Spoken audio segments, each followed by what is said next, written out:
Καλημέρα.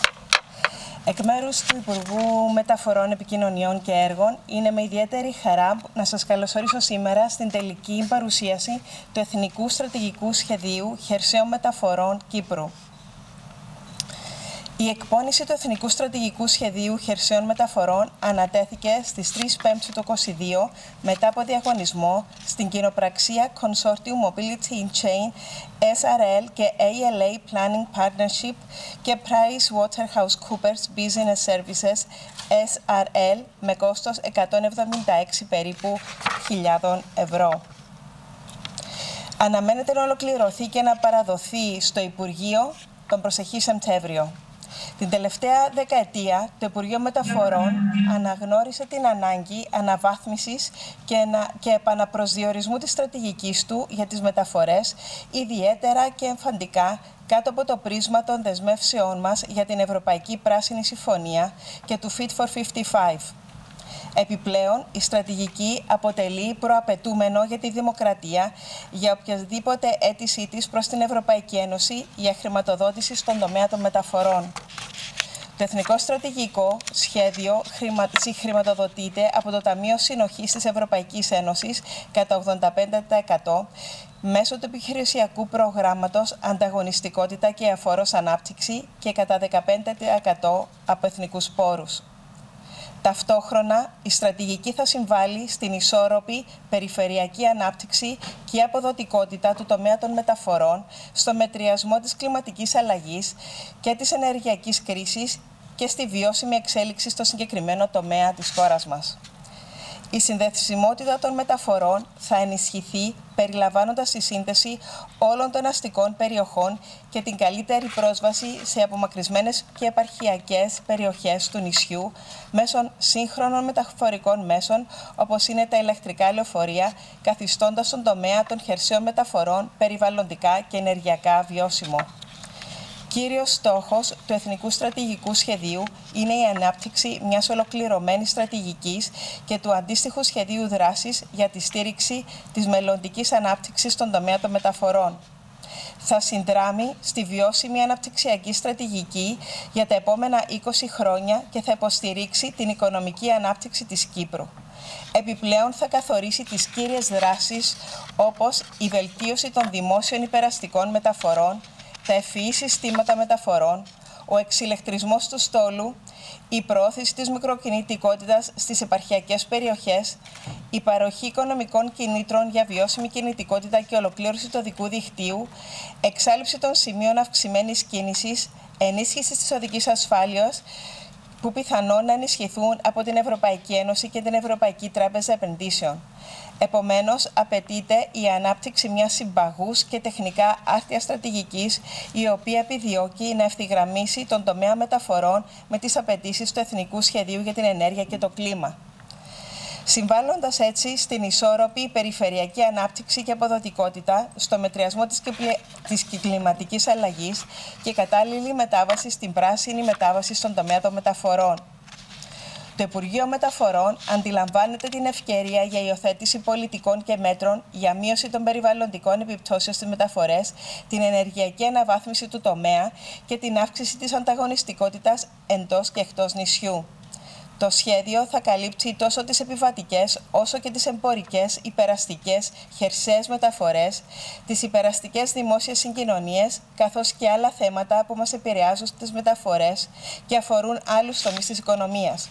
Με την υλοποίηση του Εθνικού Στρατηγικού Σχεδίου θα προσδιοριστούν και θα υιοθετηθούν απαραίτητες μελλοντικές πολιτικές επενδύοντας στον τομέα των μεταφορών, τόσο μεσοπρόθεσμα τόσο και μακροπρόθεσμα, βασισμένο στη συλλογή δεδομένων και ανάλυση των προβλημάτων, οδηγώντας έτσι στο σχεδιασμό μιας σειράς μέτρων που θα στοχεύουν στη βελτίωση της οικονομικής αποδοτικότητας, οδικής ασφάλειας, προσβασιμότητας, μείωση των ρήπων από τις μεταφορές και της διεθνούς συνδεσιμότητας των εμπορικών και επιβατικών μας μεταφορών. Ολοκληρώνοντας, θα ήθελα να εκφράσω τις ευχαριστίες μου στο Διευθυντή του Τμήματος Δημοσίων Έργων, στους μελετητές MICHAP, στην ομάδα του κλάδου Βιώσιμης Κινητικότητας του Τμήματος Δημοσίων Έργων για την οργάνωση της τελευταίας τελικής δημόσιας παρουσίασης του Εθνικού Στρατηγικού Σχεδίου, καθώς επίσης και να αποδώσω τα περήφανα συγχαρητήριά μου για την ολοκλήρωση του Στρατηγικού Σχεδίου των Μεταφορών της Κύπρου. Βασικό μας μέλημα είναι η επιτυχία της Κύπρου στην ευρύτερη δέσμευσή μας, τόσο εθνικά, που είναι νομικά και θεσμικά δεσμευμένα ως κράτος της Ευρωπαϊκής Ένωσης για την ενέργεια και το κλίμα, στα πλαίσια της Ευρωπαϊκής Πράσινης Συμφωνίας για κλιματική και ενεργειακή ουδετερότητα μέχρι το 2050. Ευχαριστώ.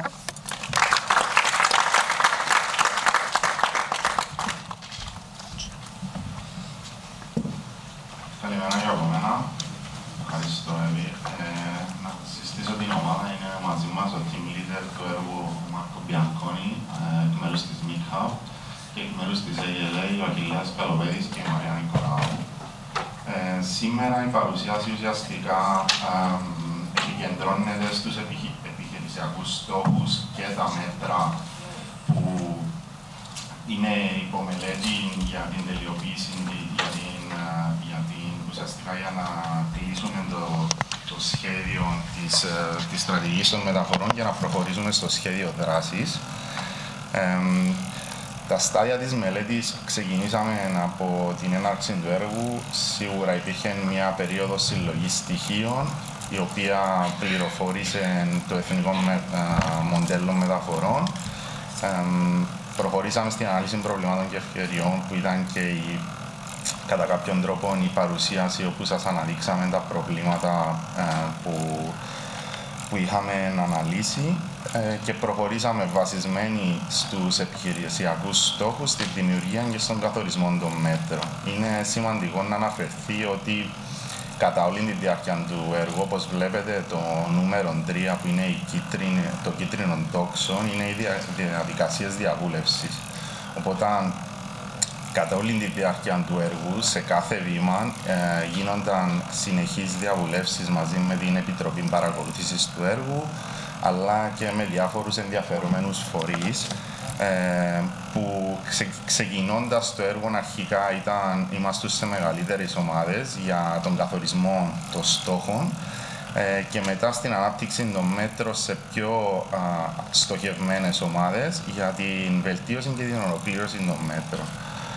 Μετά προχωρήσαμε στην ανάπτυξη των σενάριων και στη δημιουργία ενός τελικού σενάριου που επί της ουσίας ενσωματώνει τα μέτρα που περιλαμβάνονται στη στρατηγική. Οπότε σε αυτόν το σημείο είμαστε στη φάση που κλείνει το προσχέδιο στρατηγικής μεταφορών. Έγινε η διαβούλευση σχετικά με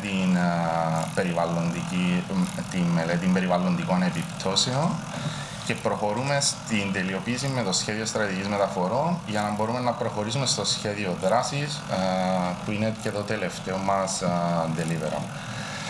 Στην ανάλυση των προβλημάτων, μια γρήγορη σύνοψη είναι ότι το σχέδιο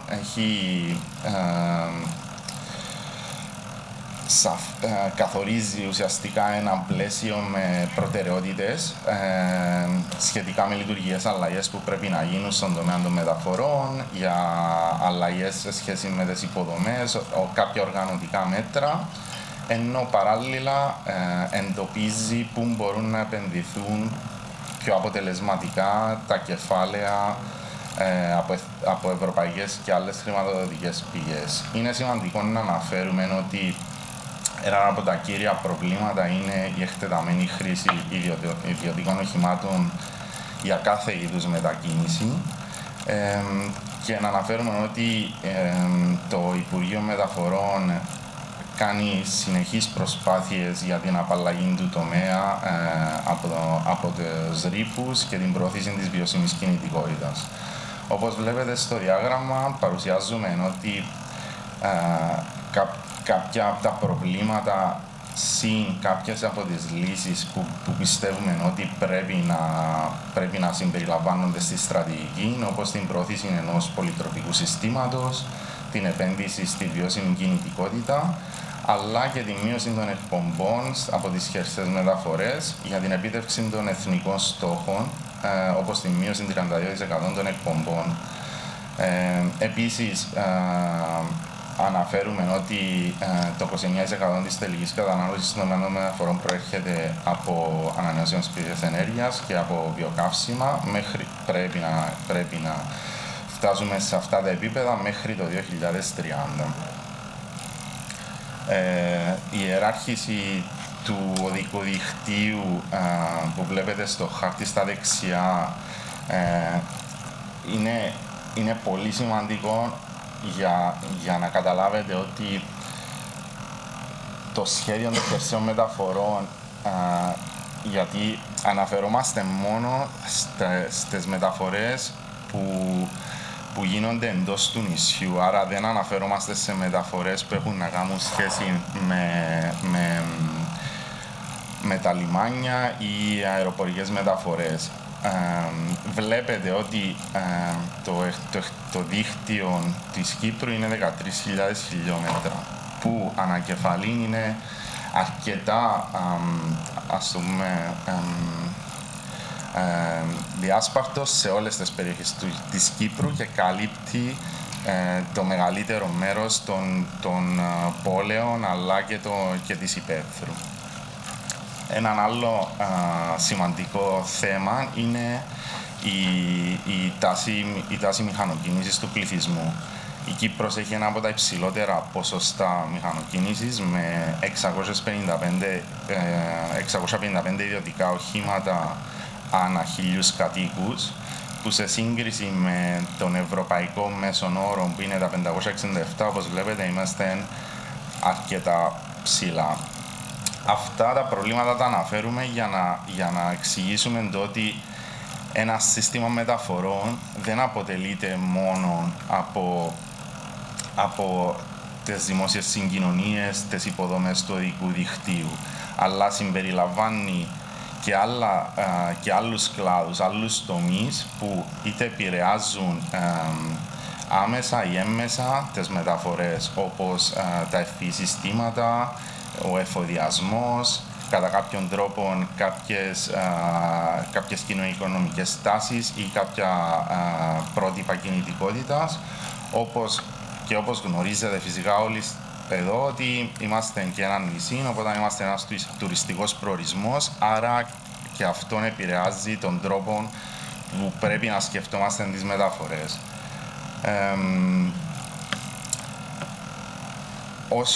Όσον το εκτεταμένο οδικό δίκτυο μπορεί να θεωρηθεί ως αυτό που δημιουργεί το μονοτροπικό σύστημα της Κύπρου από άποψη μεταφορών, αλλά μπορεί να θεωρηθεί και ως πλεονέκτημα. Φυσικά θα γίνει πλεονέκτημα όταν ξεκινήσουμε να λειτουργούμε για να διαχειριζόμαστε τις υποδομές, σκεπτόμενοι σε πιο βιώσιμες λύσεις, με τη βοήθεια ή τη ψηφιοποίηση ορισμένων βασικών υπηρεσιών, αλλά και κατά κάποιον τρόπο της αλλαγής ορισμένων θεσμικών παραγόντων της ζήτησης της κινητικότητας. Ξεκινώντας από τους στόχους του υψηλού επίπεδου, για να φτάσουμε μέχρι τα μέτρα υπάρχει μια διαδικασία. Η διαδικασία ξεκίνησε μέσα από ευρωπαϊκές πολιτικές σχετικά για έναν ενιαίο ευρωπαϊκό χώρο μεταφορών που κατά κάποιον τρόπο θέτουν τους μακροπρόθεσμους στόχους για όλα τα μέλη κράτη, και ακολουθήθηκε από το πακέτο αστικής κινητικότητας που καθορίζει τα ΣΒΑΚ, τα σχέδια βιώσιμης αστικής κινητικότητας, που στην Κύπρο ολοκληρώνεται ο πρώτος κύκλος τους μαζί με το ΣΒΑΚ της Λευκωσίας και της ΠΑΦ. Οι στόχοι υψηλού επίπεδου που καθορίζονται σε αυτόν το επίπεδο έχουν να κάνουν, συσχετίζονται με 5 πυλώνες ουσιαστικά. Είναι η οικονομική αποδοτικότητα, άρα η βελτίωση της αποδοτικότητας και της σχέσης κόστους και αποτελεσματικότητας του δικτύου, όχι μόνο για μεταφορά προσώπων, αλλά και εμπορευμάτων. Η προσβασιμότητα και η κοινωνική ένταξη, ότι προνοεί ότι όλοι οι πολίτες θα έχουν πρόσβαση στις μεταφορές και επιλογές στις μεταφορές σε βασικούς προορισμούς και υπηρεσίες. Η περιβαλλοντική βιωσιμότητα, οπότε η ελαχιστοποίηση των εκπομπών ρήπων της κατανάλωσης ενέργειας που σχετίζεται με τις μεταφορές. Η ασφάλεια που καθορίζεται και από το όραμα 0, που συμπεριλαμβάνει τη μείωση των θανατηφόρων ατυχημάτων και τέλος στη βελτίωση της ποιότητας ζωής που ενισχύει την ελκυστικότητα και την ποιότητα του αστικού περιβάλλοντος για καλύτερες πόλεις. Αυτή η σύνδεση μεταξύ στόχων υψηλού επίπεδου, πυλώνων και επιχειρησιακών στόχων είναι η βάση των μέτρων που θα σας παρουσιάσουμε σήμερα. Ουσιαστικά οι επιχειρησιακοί στόχοι, που είναι η τρίτη κολόνα που βλέπετε στα δεξιά, χρησιμεύουν ως μια γέφυρα μεταξύ των στόχων υψηλού επίπεδου και των μέτρων που πρέπει να εκτελεστούν σε επιχειρησιακό επίπεδο. Άρα, ξεκινώντας από τους 5 στόχους που είχαμε προαναφέρει, την οικονομική ανάπτυξη, τη βελτίωση της συνδεσιμότητας, το να είναι περιβαλλοντικά βιώσιμο σε τομέα των μεταφορών, την προσβασιμότητα και το ασφαλές σύστημα μεταφορών, δημιουργήθηκαν οι 8 πυλώνες από το Α μέχρι το H, που χωρίζονται ο καθένας σε επιχειρησιακούς στόχους που μπορεί και μεταξύ τους να είναι κατά κάποιον τρόπο τα μέτρα ή οι ομάδες των μέτρων να αφορούν περισσότερους από ένα στόχους. Άρα έχουμε τους εγκάρσιους και τους τομεακούς πυλώνες που περιλαμβάνουν τους προκαθορισμένους στόχους. Όλα τα μέτρα βασίζονται στο ότι πρέπει να αντιμετωπιστούν τα ζητήματα και οι ευκαιρίες του τομέα των μεταφορών της Κύπρου, όπως διαφάνηκαν από την ανάλυση των προβλημάτων, αλλά και από τις πληροφορίες που πήραμε από το μοντέλο μεταφορών. Η ομαδοποίηση ουσιαστικά έγινε χωρίζοντας τους πυλώνες σε 5 και 3. Οι εγκάρσιοι πυλώνες αφορούν κοινωνικά ζητήματα, την τεχνολογία, το περιβάλλον, οδική ασφάλεια και δημοσιονομικές πολιτικές, ενώ οι τομεακοί πυλώνες κυρίως αφορούν υποδομές μεταφορών, δημόσιες μεταφορές και ζητήματα εμπορευματικών μεταφορών, που είναι κρίσιμα για την ανάπτυξη του τομέα στην Κύπρο, δηλαδή τις υποδομές των μεταφορών, τις δημόσιες μεταφορές, αλλά και τις εμπορευματικές. Πριν να ξεκινήσω με τα κάθε μέτρα και τον κάθε πυλώνα, θέλω να σας εξηγήσω τον τρόπο που τη λογική της παρουσίασης. Άρα, για κάθε πυλώνα υπάρχει μια εισαγωγική διαφάνεια που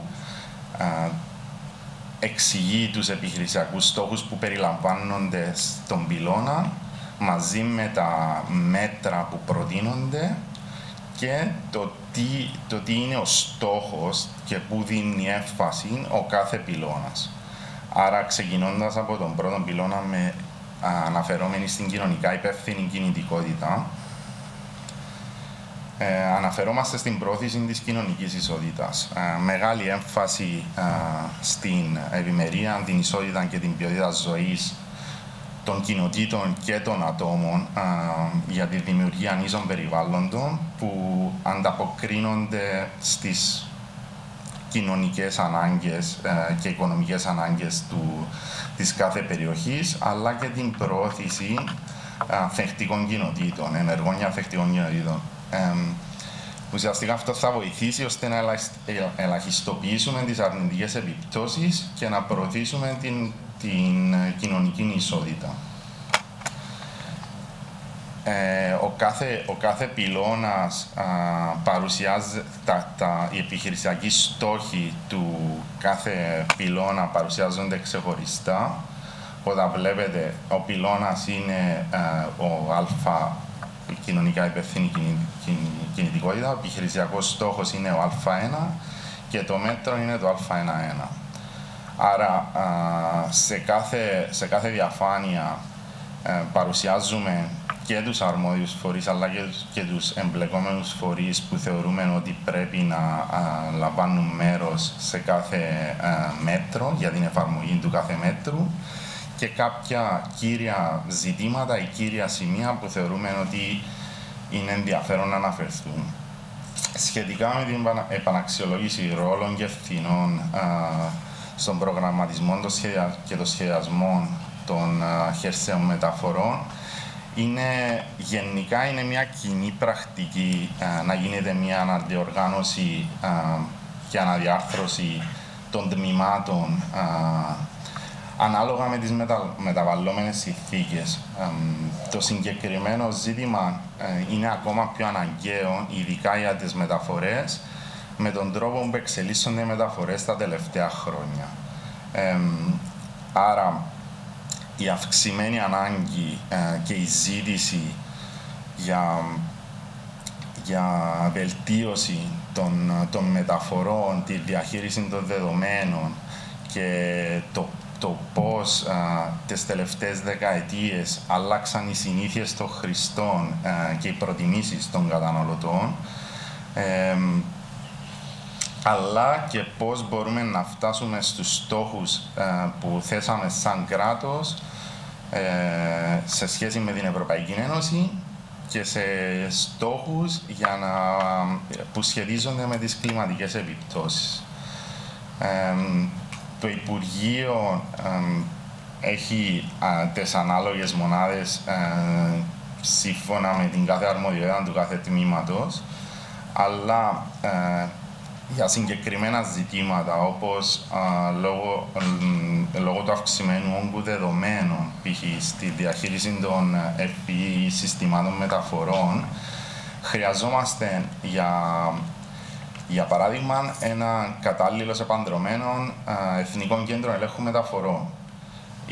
Η αλληλοκάλυψη όμως των αρμοδιοτήτων μεταξύ των Υπουργείων σχετικά με τις μεταφορές πρέπει να καθοριστεί ώστε η κάθε αρμοδιότητα και το κάθε τμήμα να έχει ξεκάθαρους στόχους. Σχετικά με τη δημιουργία Τεχνικής Επιτροπής ή Ομάδας Εργασίας για την αντιμετώπιση της ανάγκης ρύθμισης των νέων τεχνολογιών. Όπως προανέφερα, η τεχνολογία των μεταφορών προχωρά αρκετά γρήγορα, ειδικά τις τελευταίες δεκαετίες. Και όλες οι κυβερνήσεις σε όλον τον κόσμο αναπτύσσουν ρυθμιστικά πλαίσια ώστε να ενθαρρύνουν την υιοθέτηση των νέων τεχνολογιών, ελαχιστοποιώντας τους πιθανούς κινδύνους. Κάποια παραδείγματα που μπορεί να συζητά αυτή η Τεχνική Επιτροπή είναι παραδείγματα νέων τεχνολογιών, είναι εναλλακτικά καύσιμα, λύσεις βασισμένες σε τεχνική νοημοσύνη, τη χρήση drones, αλλά και τα αυτόνομα αυτοκίνητα, που είναι μια σταδιακή αναβάθμιση μέσα από τα χρόνια. Άρα ξεκινούμε με κάποια συστήματα βοήθησης των οδηγών και σιγά σιγά προσπαθούμε να φτάσουμε στα αυτόνομα αυτοκίνητα. Είναι μια διαδικασία που συνήθως περιγράφεται μέσα από 5 βήματα, οπότε από τα συστήματα βοήθησης μέχρι την μερική αυτονομία, μέχρι την πλήρη αυτονομία των αυτοκινήτων. Σχετικά με τον καθορισμό των διαδικασιών ελέγχου για υποδομές μεταφορών για τη διασφάλιση της συμμόρφωσης με τα πρότυπα προσβασιμότητας. Η διασφάλιση της προσβάσιμης υποδομής μεταφορών αποτελεί όχι μόνο ευθύνη της κυβέρνησης, αλλά και των τοπικών αρχών. κάποια παραδείγματα βελτίωσης και επαναπροσδιορισμού του πώς σχεδιάζονται οι αστικοί οδοί φαίνονται ακόμα και σήμερα στις πόλεις μας, το παράδειγμα της Μακαρίου στη Λευκοσία. Το σημαντικό που θέλουμε να τονίσουμε είναι ότι μια παρόμοια λογική πρέπει να εφαρμοστεί όχι μόνο στο πρωταρχικό δίκτυο, αλλά και στο δευτερεύον δίκτυο μεταφορών, αλλά και στις εγκαταστάσεις σε μειονεκτικές περιοχές.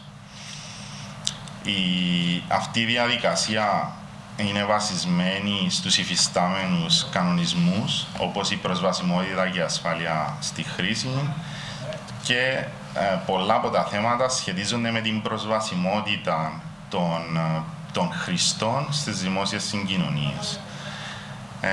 Η επεξεργασία ενός τέτοιου εγγράφου μπορεί να μοιραστεί μεταξύ του Τμήματος Δημοσίων Έργων και του Τμήματος Πολεοδομίας και Εγκύσεως, και οι ελέγχοι μπορούν να διενεργούνται από αρχές ή από το προσωπικό του Τμήματος των Δημοσίων Έργων.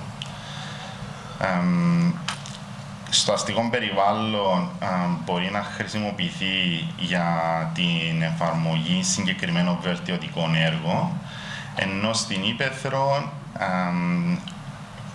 μπορεί να χρησιμοποιηθεί για την αξιολόγηση της πρόσβασης σε δημόσιες συγκοινωνίες. Η αξιολόγηση της πρόσβασης σε δημόσιες συγκοινωνίες, όπως θα δούμε παρακάτω σε μέτρα που σχετίζονται περισσότερο με τις δημόσιες συγκοινωνίες, είναι πολύ σημαντική, αλλά από μόνη της δεν μπορεί να αλλάξει το μερίδιο διακίνησης ή τον τρόπο που σκεφτόμαστε τη διακίνηση και την κινητικότητα στην Κύπρο. Θα αναφερθώ στις επόμενες διαφάνειες.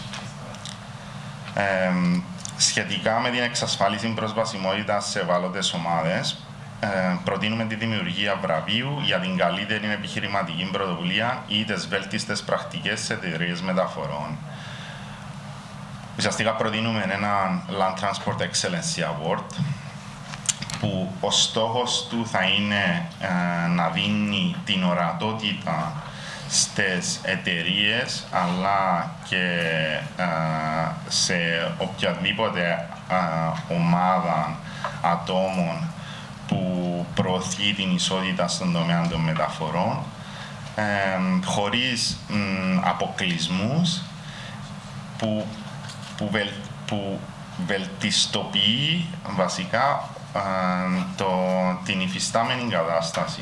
Άρα προσφέροντας προσβασιμότητα κυρίως στις πιο ευάλωτες ομάδες, όπως παιδιά, ηλικιωμένα άτομα με αναπηρία, που απαιτεί χρόνο και ανθρωπινό δυναμικό.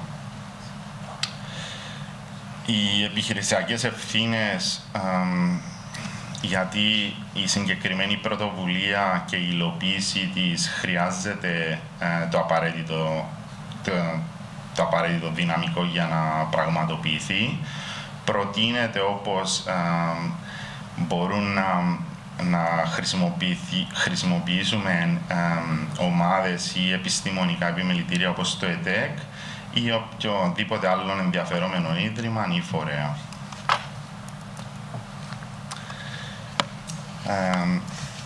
Σχετικά με την αντιμετώπιση των ελλείψεων εργατικού δυναμικού στον τομέα των μεταφορών, γίνεται ένας καθορισμός κινήτρων για την αύξηση της διαθεσιμότητας επαγγελματιών οδηγών στους τομείς των δημόσιων και των εμπορευματικών μεταφορών. Γνωρίζουμε ότι γενικά είναι ένα πρόβλημα που είναι αισθητό σε όλη την Ευρωπαϊκή Ένωση. Η έκθεση της Διεθνούς Ένωσης Οδικών Μεταφορών για το 2022 ανέδειξε περίπου ότι υπάρχει έλλειψη 600.000 οδηγών, που προβλέπει ότι μέχρι το 2026 θα φτάσει σχεδόν τα 2 εκατομμύρια. Αυτό συνήθως οφείλεται στις δημογραφικές τάσεις, αλλά και στην και στη μη προβλεπόμενη ζήτηση για υπηρεσίες οδικών εμπορευματικών μεταφορών. Εννοείται ότι κατά κάποιον τρόπο η ελκυστικότητα του επαγγέλματος αλλά και του τρόπου ζωής των οδηγών είναι κάτι που επιδεινώνει το πρόβλημα λόγω του ότι οι νέοι σε κάθε χώρα αλλά και στην Κύπρο δεν ελκύονται από το επάγγελμα. Είτε λόγω προσόντων, είτε λόγω χαμηλών μισθών.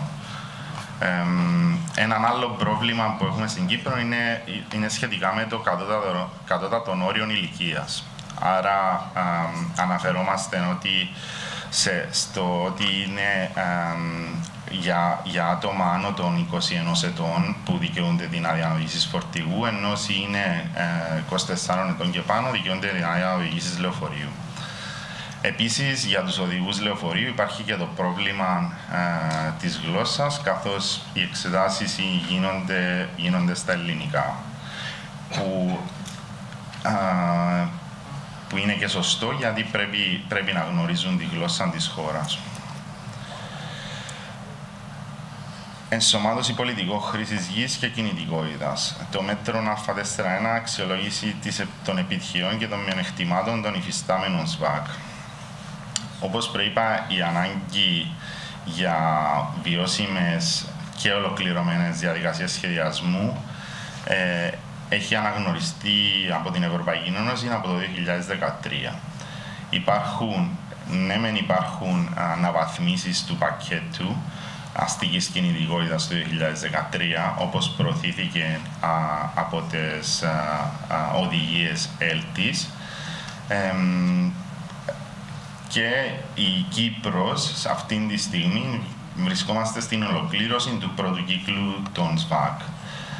Θεωρούμε ότι είναι απαραίτητο να δημιουργηθεί έναν εργαλείο παρακολούθησης και αξιολόγησης της υλοποίησης των ΣΒΑΚ, σύμφωνα με αυτές τις οδηγίες των ΕΛΤΙΣ που αναφέρονται στα ΣΒΑΚ συγκεκριμένα, αλλά και NSSP που είναι τα National Sum Support Programs. Αυτό που προτείνεται είναι ότι λόγω του ότι ο πρώτος κύκλος των ΣΒΑΚ που ολοκληρώνεται τώρα, μπορούμε να μάθουμε από την εμπειρία που αποκτήσαμε, οπότε ο επόμενος κύκλος αλλά και η υλοποίηση του πρώτου κύκλου να υιοθετήσει τις βέλτιστες πρακτικές, ώστε να μπορούμε όταν θα ξεκινήσει ο δεύτερος κύκλος να προχωρήσουμε ακόμα περισσότερο σε λύσεις βιώσιμης κινητικότητας. Σχετικά με τη συλλογή δεδομένων για τις συνήθειες κινητικότητας στο πλαίσιο εκστρατιών απογραφής, συστήνουμε και πιστεύουμε ότι είναι αναγκαίο η στατιστική υπηρεσία να επεκτείνει την ενότητα της έρευνας απογραφής, ώστε να συμπεριλάβει περισσότερες ερωτήσεις σχετικά με τις συνήθειες κινητικότητας των πολιτών. Μπορεί να δημιουργηθεί μία ενότητα σε αυτές τις έρευνες για τη συλλογή δεδομένων σε 5ετή βάση με χρηματοδότηση του Υπουργείου Μεταφορών. Οι βασικές πτυχές μπορούν να περιλαμβάνουν το ρυθμό ή την τάση ιδιοκτησίας ιδιωτικών οχημάτων ανά οικογένεια, τη συχνότητα των ταξιδιών, την προέλευση και τον προορισμό, αλλά και το σκοπό του κάθε ταξιδιού, και ποια μέσα μεταφοράς χρησιμοποιούνται για τα επαναλαμβανόμενα ταξίδια μονής ή πολλαπλής λειτουργίας, καθώς και ο χρόνος που αφιερωθήκε στο ταξίδι. Ένα σημαντικό στοιχείο που πρέπει να συλλεχθεί είναι επίσης το κόστος του ταξιδιού και πώς επηρεάζει το κάθε νοικοκυριό. Άρα, από απόψη σύγκρισης μεταξύ της διατήρησης του αυτοκινήτου, των καυσίμων, των τελών που πρέπει να πληρώσει κάποιος που έχει στην ιδιοκτησία του ένα αυτοκίνητο, αλλά και το χρόνο και το χρήμα που δίνει για να βρει χώρους στάθμευσης, σε σύγκριση με το να έχει πρόσβαση σε λεωφορεία, αλλά και την τιμή του εισιτηρίου του λεωφορείου. Περνώντας στο δεύτερο πυλώνα, σχετικά με την έξυπνη κινητικότητα, που αναφέρεται κυρίως στο ψηφιακό επίπεδο στις μεταφορές, με την εφαρμογή ευφυών συστήματων μεταφορών, που κατά βάση όμως χρειάζεται να υπάρχει διαθεσιμότητα της υποδομής. Η ψηφιοποίηση αυτών των συστημάτων κυρίως αναφέρεται στη διαχείριση των δεδομένων και πώς μπορούμε να βελτιώσουμε τα συστήματα μεταφορών ώστε να γίνουν πιο αποτελεσματικά, πιο βιώσιμα, πιο ασφαλή και με επικέντρο το χρήστη. Το συγκεκριμένο μέτρο στοχεύει να αντιμετωπίσει κάποιες από τις προκλήσεις της έντονης αστικοποίησης των πόλεων μας, της συμφόρησης και των περιβαλλοντικών επιπτώσεων. Άρα, εφαρμόζοντας ευφύ συστήματα μεταφορών που έχουν έναν κεντρικό ρόλο τα τελευταία χρόνια, αναφερόμαστε σε προηγμένες τεχνολογίες που είναι ενσωματωμένες στα δίκτυα των μεταφορών και ταυτόχρονα πρέπει να αντιμετωπίσουμε και τις αρνητικές πτυχές της τεχνολογίας. Αναφέρομαι κυρίως στην μαζική ψηφιοποίηση των συστημάτων. Παραδείγματα από άλλες χώρες δείχνουν ότι κάποιες φορές μπορεί να δημιουργηθούν κάποια προβλήματα ασφάλειας δεδομένων, αλλά ακόμα περισσότερο προβληματίζει ότι μπορεί να αποτελέσουν εμπόδιο για ανθρώπους που δεν είναι τόσο εξοικειωμένοι με τον ψηφιακό κόσμο. Οπότε πρέπει να γίνει μια σταδιακή αναβάθμιση, αλλά παράλληλα να γίνεται και ενημέρωση του κοινού, ώστε να μπορούν να ακολουθήσουν την εξέλιξη της τεχνολογίας. Σχετικά με την ενοποίηση και την αναβάθμιση του Εθνικού Κέντρου Ελέγχου Μεταφορών, ουσιαστικά το μέτρο εστιάζει στην ανάγκη συγχώνευσης δύο υφιστάμενων κέντρων ελέγχου και στην ανάληψη μιας μελέτης για τη δημιουργία ενός κεντρικού εθνικού κέντρου ελέγχου μεταφορών με το κατάλληλο προσωπικό, που αναγκαία πρέπει να είναι κατάλληλα εκπαιδευμένο και να έχει ικανοποιητικές συνθήκες εργασίας, δηλαδή των κατάλληλων χώρων, ώστε να μπορούν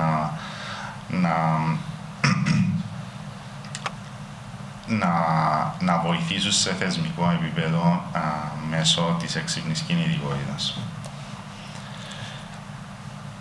Έναν άλλο ζήτημα που θεωρούμε μπορεί να βελτιώσει τις μεταφορές μέσω ευφύ συστημάτων ή ακόμα και μέσω εφαρμογών είναι η συμφωνία με διδυτικές πλατφόρμες για την ενσωμάτωση των δεδομένων των δημοσίων μεταφορών. Το υφιστάμενο σύστημα προνοεί ότι ο κάθε πάροχος δημόσιων συγκοινωνιών έχει τη δική του πλατφόρμα και δίνει τις πληροφορίες στους χρήστες μέσω της δικής του ιστοσελίδας ή του δικού του app. Αυτό που προτείνεται είναι να δημιουργηθούν οι προϋποθέσεις ούτως ώστε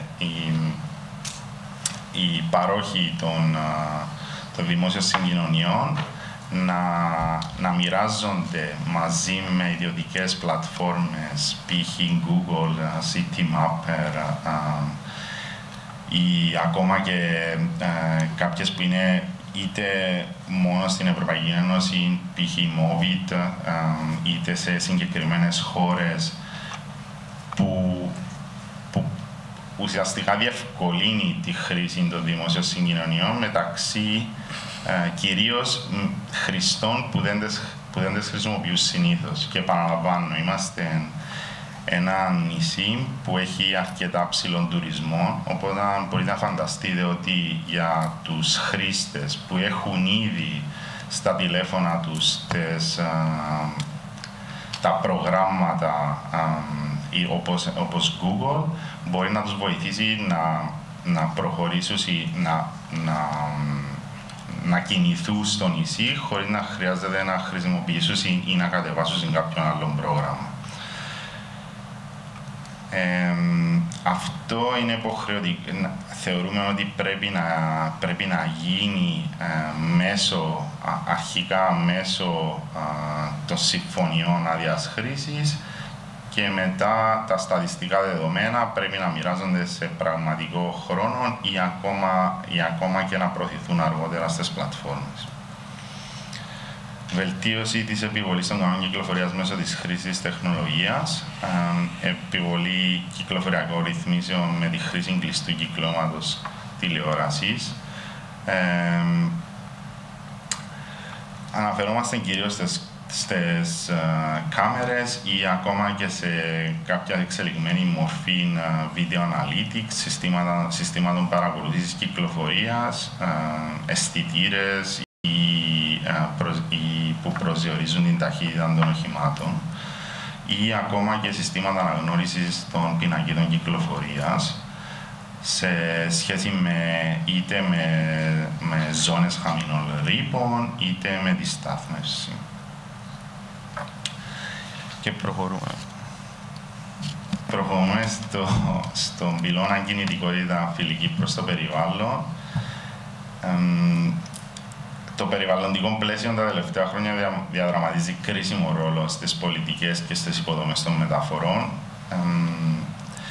Συνήθως οι σύγχρονες προσεγγίσεις συμβαδίζουν με τον περιβαλλοντικό σχεδιασμό για τη δημιουργία πιο ανθεκτικών συστημάτων μεταφορών. Ο στόχος είναι προφανώς να ελαχιστοποιήσουμε τις αρνητικές επιπτώσεις στο περιβάλλον, αλλά προσφέροντας παράλληλα αποτελεσματικούς και προσβάσιμους τρόπους μετακίνησης εντός αστικών περιοχών, αλλά και στην ύπαιθρο. Θέλοντας να προστατεύσουμε τα φυσικά οικοσυστήματα, οι κύριοι στόχοι είναι η μείωση των εκπομπών αερίων θερμοκηπίου, της ατμοσφαιρικής ρύπανσης, της ηχορύπανσης, αλλά και της συμφόρησης, προωθώντας έναν πιο υγιεινό τρόπο ζωής, αλλά και βοηθώντας τη βελτίωση της συνολικής ποιότητας ζωής. Οπότε τα αρνητικά αποτελέσματα, οι αρνητικές επιπτώσεις των πληθυσμών, όπως οι ασθένειες που σχετίζονται με τη ρύπανση, οι καύσωνες, οι ζημιές στις υποδομές που προκαλούνται από τα ακραία καιρικά φαινόμενα, για να αναφέρουμε κάποια από αυτά, τείνουν να βελτιώνονται χρησιμοποιώντας, σχεδιάζοντας, λαμβάνοντας υπόψη το περιβάλλον, για να οδηγηθούμε σε ένα αποτέλεσμα που δημιουργεί ένα πιο ανθεκτικό σύστημα επίσης μεταφορών. Άρα, αναφερόμαστε σε πρόθεση μέσων μεταφοράς με μηδενικές εκπομπές και οχημάτων με εναλλακτικά καύσιμα. Στο συγκεκριμένο μέτρο αναφερόμαστε στη δημιουργία οικονομικών κινήτρων για την ενθάρρυνση της ενεργής κινητικότητας. Παρόλο που το σχέδιο δεν αναφέρεται συγκεκριμένα στις αστικές περιοχές, θεωρούμε ότι πρέπει να δοθεί σημαντική έμφαση στην ενεργή κινητικότητα, όπως είναι το περπάτημα και το ποδήλατο, που εκτός του ότι είναι μορφές κινητικότητας χαμηλού κόστους και μηδενικών εκπομπών, επίσης μπορούν να προσφέρουν, έχουν ωφέλη για την υγεία των χρηστών λόγω της δραστηριότητας, της αθλητικής δραστηριότητας, αλλά και στο περιβάλλον, τη μείωση της κυκλοφοριακής συμφόρησης και στην ποιότητα του αστικού περιβάλλοντος. Μέχρι στιγμής υπάρχει ένα περιορισμένο ποσοστό ενεργής κινητικότητας στην Κύπρο, που είναι κάτω από το 10%. Και τα κίνητρα που προτείνονται, αλλά και οι φόροι που σχετίζονται με τις μεταφορές, έχουν αντίκτυπο στην πόλη μας και στο πώς απολαμβάνουμε εμείς το αστικό περιβάλλον. Τα κίνητρα και η προώθηση της μικροκινητικότητας σε επαρχιακές περιοχές, αλλά και η οικονομική στήριξη προτείνεται ακόμα και σύμφωνα με τις 17 δράσεις για την πρόθεση της ποδηλασίας.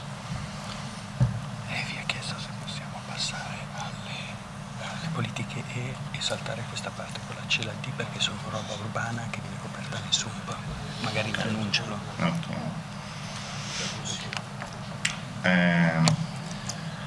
Για τα συγκεκριμένα του πυλώνα C και του πυλώνα D, επειδή είναι ζητήματα που καλύπτονται επίσης και από τα ΣΒΑΚ και λόγω περιορισμένου χρόνου, θα προχωρήσουμε απευθείας στον πυλώνα E, που είναι οι υπεύθυνες δημοσιονομικές πολιτικές στην πρόθεση των βιώσιμων μεταφορών. Άρα, εδώ αναφερόμαστε σχετικά με στρατηγικές και ενέργειες των δημόσιων αρχών για τη διασφάλιση και τη διαχείριση των δημόσιων οικονομικών, για την υποστήριξη των βιώσιμων μεταφορών. Οι αποφάσεις σχετικά με τις κρατικές δαπάνες, τη φορολογία, τα δάνεια και τη διαχείριση του χρέους, αλλά και τις μακροπρόθεσμες επιπτώσεις στην κοινωνία. Οι δύο επιχειρησιακοί στόχοι στο συγκεκριμένο πυλώνα είναι η πρόθεση της βιωσίμης χρηματοδότησης πρωτοβουλειών και έργων στον τομέα των μεταφορών, αλλά και η εξασφάλιση φορολογικών μέτρων για την πρόθεση βιώσιμων μέσων μεταφοράς. Αναφερόμαστε κυρίως σε πολιτικές που περιλαμβάνουν τη λήψη αποφάσεων, αλλά και τις δεσμεύσεις που έχει η Κύπρος ως κράτος μέλος της Ευρωπαϊκής Ένωσης, που πρέπει να ληφθεί υπόψη. Επίσης, σαν Κύπρος είμαστε στη θέση να εκμεταλλευτούμε τη διαθεσιμότητα των Ευρωπαϊκών Ταμείων για την ανάπτυξη εθνικών προγραμμάτων και έργων, όπως τα ΣΒΑΚ. Και υπό αυτήν την έννοια, ακόμα και το ανθρώπινο δυναμικό για την υλοποίηση τέτοιων πολιτικών είναι σημαντικό. Επίσης, σημαντικό για το δημόσιο τομέα είναι να δημιουργηθούν οι ευκαιρίες συνεργασίας με τον ιδιωτικό τομέα, τόσο για τη χρηματοδότηση, αλλά και για τη λειτουργία προγραμμάτων στον τομέα των μεταφορών. Άρα, σχετικά με τη βιωσιμότητα των δημόσιων επενδύσεων, πρέπει να δοθεί μεγάλη προσοχή στην οικονομική βιωσιμότητα των πρωτοβουλειών του δημόσιου τομέα, ώστε να διασφαλίζεται η συνέχεια τους διαχρονικά. Σχετικά με την πρόθεση της κατάρτισης για υποβολή αιτήσεων σε ευρωπαϊκές πηγές χρηματοδότησης. Ναι, σίγουρα αυτή η θεσμική ικανότητα μπορεί να ανατεθεί σε εξωτερικούς συμβούλους και να δημιουργηθούν συμβόλαια για αυτό εξωτερικής ανάθεσης. Εναλλακτικά όμως μπορούν να δημιουργηθούν εσωτερικά μέσω ειδικών προγραμμάτων κατάρτισης. Η δεύτερη επιλογή θεωρούμε ότι είναι πιο βιώσιμη και πιο μακροπρόθεσμη ως λύση και πιστεύουμε ότι πρέπει να δοθεί προτεραιότητα. Το μέτρο κυρίως προτείνει προγράμματα κατάρτισης που εστιάζονται στο σύνολο των προτεραιοτήτων που πρέπει να επιτευχθούν μακροπρόθεσμα, μεσοπρόθεσμα και μακροπρόθεσμα. Οπότε ο στόχος είναι η εξειδίκευση του προσωπικού του Υπουργείου για την υλοποίηση των αναφερόμενων αιτήσεων.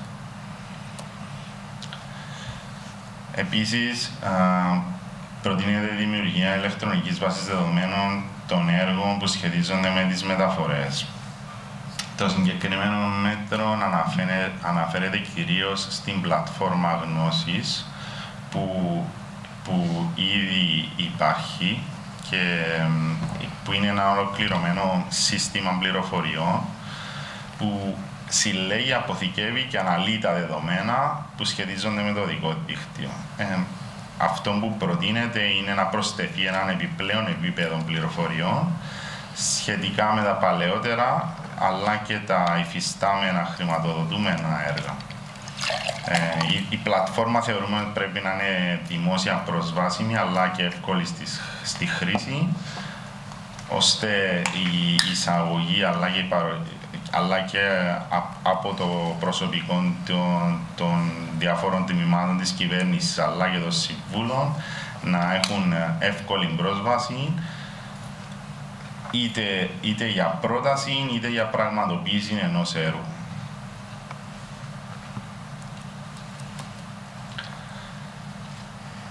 Περνώντας στην ανάπτυξη νέων συμβάσεων για την προώθηση της συμμετοχής ιδιωτικών κεφαλαίων στην υλοποίηση και τη διαχείριση υποδομών και εγκαταστάσεων μεταφορών. Αναφερόμαστε κυρίως στη σύμπραξη δημόσιου και ιδιωτικού τομέα. Προτείνεται η συνεργασία μεταξύ δημόσιου και ιδιωτικού τομέα. Αυτή η συνεργασία μπορεί να βελτιωθεί μέσω των διαδικασιών προκήρυξης και πρέπει να έχουμε υπόψη ότι η Κύπρος είναι ένα ευνοϊκό επενδυτικό περιβάλλον, οπότε διευκολύνοντας μέσω των διαδικασιών προκήρυξης μπορεί οι περισσότεροι επενδυτές που επιθυμούν να συμμετέχουν σε διαδικασίες δημόσιων συμβάσεων να λάβουν μέρος. Θεωρούμε ότι είναι απαραίτητο επίσης να γίνει αξιολόγηση περαιτέρω οικονομικών κινήτρων και φόρων για τα ιδιωτικά οχήματα κάτω από τον πυλώνα, κάτω από τον επιχειρησιακό στόχο φορολογικών μέτρων για την προώθηση βιώσιμων μέσων μεταφοράς. Κατά κεφαλήν το γνωρίζουμε ότι η Κύπρος είναι από τα κράτη-μέλη με τις ψηλότερες εκπομπές διοξιδίου του άνθρακα. Το 2014 οι σχετικοί νόμοι τροποποιήθηκαν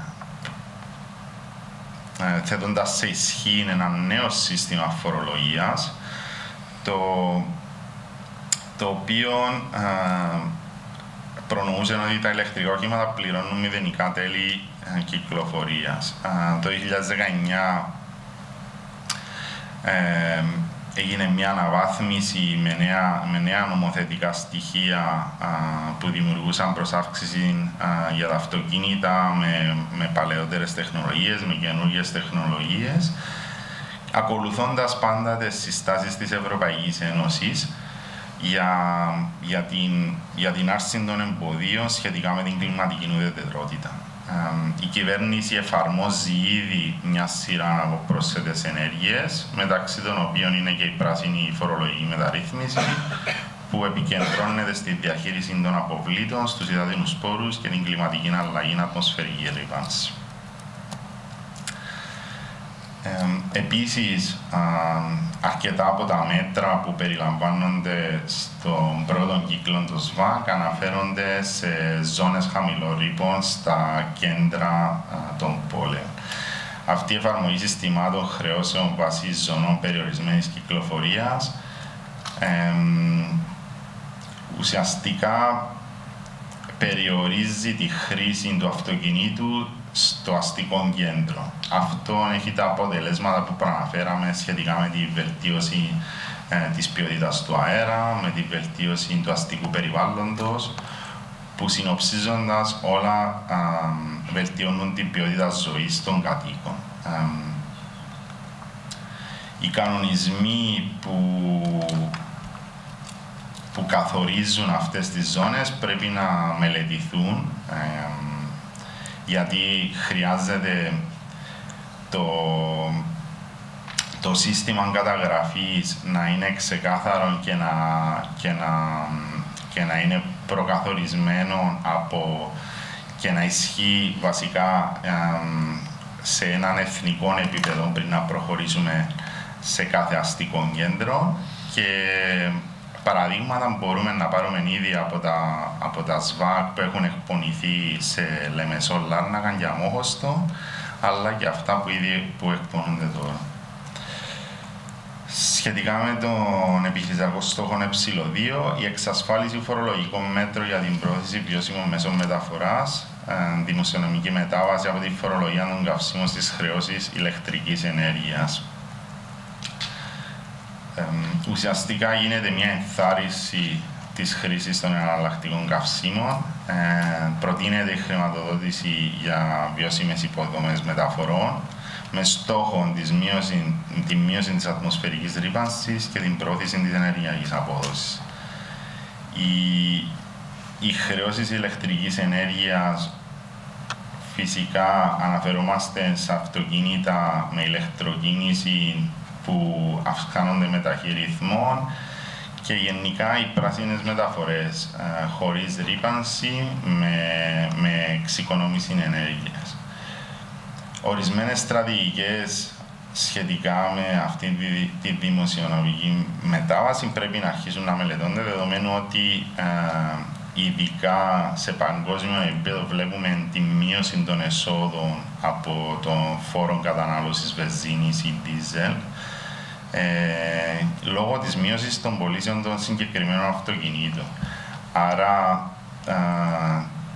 τα ηλεκτρικά οχήματα που αυτή τη στιγμή δεν υπέκεινται στους φόρους ιδιοκτησίας, κατά κάποιον τρόπο να αυξάνουν αυτή τη φορολογική αντιστάθμιση. Οπότε για να επιστρέψουμε, για να ισορροπηθεί κατά κάποιον τρόπο το φορολογικό σύστημα, πρέπει να γίνει μια θέσπιση φόρων σχετικά με τη χρήση ηλεκτρικής ενέργειας, τη φόρτιση των οχημάτων, αλλά και πώς μπορεί να εξισορροπηθεί το σύστημα. Προτείνεται όμως μια ειδική μελέτη για το συγκεκριμένο θέμα, αλλά και τον αντίκτυπο που θα έχει σύνδεση φόρων στα ηλεκτρικά οχήματα μαζί με την εφαρμογή τέτοιων τρόπων μεταφοράς, αλλά και στην εκπλήρωση των εθνικών στόχων για την απαλλαγή από τα αυτοκίνητα που ρηπαίνουν.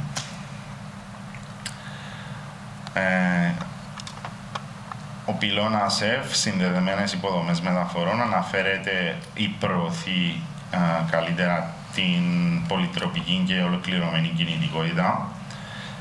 Εννοείται ότι ένα ελκυστικό δίκτυο πρέπει να είναι άνετο και καλά συνδεδεμένο για να ευνοεί τις μετακινήσεις και να δημιουργεί προϋποθέσεις κοινωνικής συνοχής και οικονομικής ανάπτυξης. Η κινητικότητα είναι μέσον και όχι σκοπός. Κατά κάποιον τρόπο οι άνθρωποι ταξιδεύουν για να φτάσουν σε μια συγκεκριμένη τοποθεσία για να πραγματοποιήσουν τις δραστηριότητες τους. Οπότε το δίκτυο που εξυπηρετεί αυτά τα ταξίδια πρέπει να τους προσφέρει την άνεση, αλλά και να ευνοεί την κίνηση με διάφορους τρόπους μεταφοράς και αυτόν εξαρτάται, είναι άρρηκτα συνδεδεμένο με τις εγκαταστάσεις αλλά και τα ψηφιακά εργαλεία που καθιστούν το σύστημα πιο ολοκληρωμένο. Η Κύπρος έχει ήδη ένα εκτεταμένο οδικό δίκτυο, όπως αναφέραμε πριν, οπότε αυτό είναι μια δύναμη, είναι μια ευκαιρία για το δίκτυο, για την Κύπρο, λόγω του ότι σε εθνική κλίμακα όλες οι συνδέσεις είναι εγγυημένες από το κύριο οδικό δίκτυο που αποτελείται από τους αυτοκινητόδρομους. Χρειαζόμαστε την βελτίωση ή την αναβάθμιση κάποιων οδικών σημείων. Ωστόσο, αυτό το συνδεδεμένο σύστημα που εξαρτάται πολύ περισσότερο από τους δρόμους, θεωρούμε ότι όταν η λειτουργία και η διαχείριση του δικτύου συμβαδίζει με μια αλλαγή τρόπου σκέψης, μπορούμε να φτάσουμε στα επιθυμητά αποτελέσματα. Άρα αυτός ο πυλώνας καλύπτει και μια ανάγκη ενημέρωσης κατά κάποιον τρόπο κανονισμό, αλλά το πώς μπορούμε να φτιάξουμε ένα σύστημα μεταφορών που προσφέρει καθολική προσβασιμότητα και οδική ασφάλεια.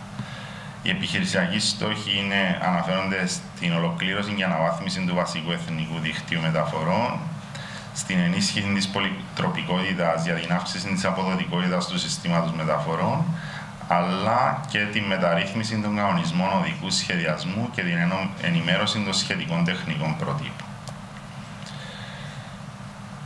Σχετικά με την υλοποίηση των προγραμματισμένων έργων του Διευρωπαϊκού Δικτύου Μεταφορών, είναι ένα σημαντικό εγχείρημα που στοχεύει στη δημιουργία ενός ολοκληρωμένου δικτύου μεταφορών σε όλη την Ευρώπη. Πρέπει να πούμε ότι η Κύπρος είναι σε έναν αρκετά καλό σημείο, δηλαδή τα περισσότερα κομμάτια του δικτύου, του διευρωπαϊκού δικτύου έχουν ήδη ολοκληρωθεί και υπάρχουν κάποια ορισμένα έργα που είναι η υποκατασκευή, αλλά και άλλα που μελετώνται για την τελειοποίηση του δικτύου. Αναφερόμαστε στον περιμετρικό αυτοκινητόδρομο της Λευκωσίας, στον αυτοκινητόδρομο Πόλης Χασοχού και Πάφου, στον αυτοκινητόδρομο Λεμεσού Σαϊτά, Αστρομερίτη Ευρύχου, Δένια Αστρομερίτη και Λευκωσίας Παλαιχωρίου, που φαίνονται στο χάρτη μαζί με τις κύριες εγκαταστάσεις του Διευρωπαϊκού Δικτύου Μεταφορών, όπως τα κύρια αεροδρόμια που είναι αυτόν της Λάρνακας, αλλά και τα κύρια λιμάνια. Σχετικά με την αναβάθμιση συγκεκριμένων οδικών συνδέσεων που εντοπίστηκαν ως σημεία συμφόρησης, το εθνικό μοντέλο μεταφορών χρησιμοποιήθηκε για τον εντοπισμό πιθανών κυκλοφοριακών σημείων συμφόρησης στο οδικό δίκτυο της Κύπρου μέχρι το 2040. Επειδή μελετήσαμε το εθνικό δίκτυο και είναι σημαντικό να το αναφέρω, δεν αναφέρομαι στα κέντρα των πόλεων. Το μοντέλο υπέδειξε μερικούς κόμβους όπου είναι πιθανόν να σημειωθεί συμφόρηση ή όπου σημειώνεται συμφόρηση που αντιστοιχεί σε σημεία πρόσβασης των αστικών περιοχών, κυρίως της Λευκωσίας και της Λεμεσού. Οπότε προτείνονται ορισμένες παρεμβάσεις για να διασφαλιστεί η λειτουργία της κυκλοφορίας στα σημεία αυτά σε ένα μακροπρόθεσμο πλαίσιο. Είναι σημαντικό όμως να αναφέρουμε ότι το μοντέλο δεν σημειώνει υψηλά επίπεδα συμφόρησης στο εθνικό δίκτυο παρά μόνο στις εισόδους της Λευκωσίας και της Λεμεσού. Και αυτό δεν ισχύει μόνο για την υφιστάμενη κατάσταση, αλλά και για το σενάριο του 2040. Αυτό το φαινόμενο υποδεικνύει ότι οι υφιστάμενες υποδομές με την ολοκλήρωση των σημείων που λείπουν είναι αρκετές για τη ζήτηση της κυκλοφορίας. Στις φωτογραφίες βλέπετε τον παρακαπτήριο της Λευκωσίας και στην επόμενη εικόνα τον προτινόμενο παρακαπτήριο για τη Λεμεσό. Επίσης, σημαντικό είναι το σύστημα διαχείρισης συντήρησης οδοστρωμάτος. Είναι μια συστηματική μέθοδος επιθεώρησης και αξιολόγησης της κατάστασης του οδοστρώματος σε μια δεδομένη περιοχή. Αυτά τα συστήματα συνήθως αναφέρονται στη μεγιστοποίηση των αποτελεσμάτων εντός ενός προϋπολογισμού. Αυτή τη στιγμή υπάρχει ένας προγραμματισμός του Τμήματος Δημοσίων Έργων, αλλά κατά κάποιον τρόπο γίνεται σημειακά. Οπότε αυτό που προτείνεται μέσω αυτού του συστήματος είναι η διεξαγωγή αυτών των επιθεωρήσεων με τη με τη χρήση οχήματος εξοπλισμένου με ειδικούς αισθητήρες, αλλά και ένα σύστημα που θα ακολουθά 5 κύρια στοιχεία, όπως η συλλογή δεδομένων, η κατασκευή της βάσης των δεδομένων, ένα σχήμα ανάλυσης των δεδομένων, αλλά και κριτήρια για την απόφαση το που είναι βέλτιστο να βελτιωθεί το οδικό δίκτυο, που ακολουθεί κανόνες διαχείρισης του οδικού δικτύου. Η διαδικασία υλοποίησης είναι αυτές οι μεθόδοι που χρησιμοποιούνται για την εφαρμογή αλλά και την επιλογή αποφάσεων για τη διαχείριση σε τμήματα του οδοστρώματος. Επίσης, συμπεριλαμβάνονται έργα κεφαλαίου που σχετίζονται με συνδέσμους στο οδικό δικτύου που λήγουν από την ύπαιθρο. Όπως έχουμε αναφέρει, λόγω του εκτεταμένου δικτύου, αυτοί οι σύνδεσμοι είναι πολύ περιορισμένοι. Ακόμα είμαστε σε φάση τεχνικά, ακόμα είμαστε σε φάση αναγνώρισης των τελευταίων σημείων, ώστε οι προτάσεις που θα συμπεριλαμβάνει το σχέδιο θα αναγνωρίζουν τα συγκεκριμένα σημεία, ώστε να γίνουν περαιτέρω έρευνες και αναλύσεις για το πώς μπορεί να βελτιωθεί το οδικό δίκτυο. Θεωρούμε ότι είναι σημαντικό όμως, ειδικά επειδή αναφερόμαστε κυρίως σε κομμάτια του οδικού δικτύου που λείπουν από την ύπαιθρο, είναι να λαμβάνεται υπόψη η άποψη του Τμήματος Πολεοδομίας και Οικήσεως, αλλά και του Τμήματος Περιβάλλοντος για την προστασία της υφιστάμενης χλωρίδας και πανίδας. Σχετικά με την ενίσχυση της πολυτροπικότητας για την αύξηση της αποδοτικότητας του συστήματος μεταφορών, προτείνουμε τον ορισμό επιπλέον συστημάτων σταθμών στάθμευσης και μετεπιβίβασης, κοινώς Park and Ride, για τα μεγάλα αστικά κέντρα. Το μέτρο ουσιαστικά προτείνει περιοχές που κοντά στα μεγάλα αστικά κέντρα της Κύπρου, που θα υποβοηθούν τους χρήστες να ταξιδέψουν στον τελικό προορισμό τους χρησιμοποιώντας δημόσια συγκοινωνία. Ο στόχος είναι να μειωθούν τα ταξίδια με το ιδιωτικό αυτοκίνητο, που συνεπάγεται ότι θα βοηθήσει στη μείωση της κυκλοφοριακής συμφόρησης στο κέντρο των πόλεων και κατά συνέπεια, όπως προείπα, βελτιώνει τις συνθήκες ποιότητας της ζωής αλλά και της ασφάλειας των χρηστών του οδικού δικτύου, αλλά και περιβαλλοντικά την ποιότητα του αέρα. Υπάρχουν 2 υφιστάμενοι χώροι στάθμευσης Park and Ride και προτείνονται άλλοι 4, βασικά είναι σε διαδικασία προκήρυξης άλλοι 4, που κυρίως προτείνονται στο κύριο οδικό δίκτυο των μεγάλων αστικών κέντρων, αλλά και της επαρχίας Αμοχώστου στο σύνολο της.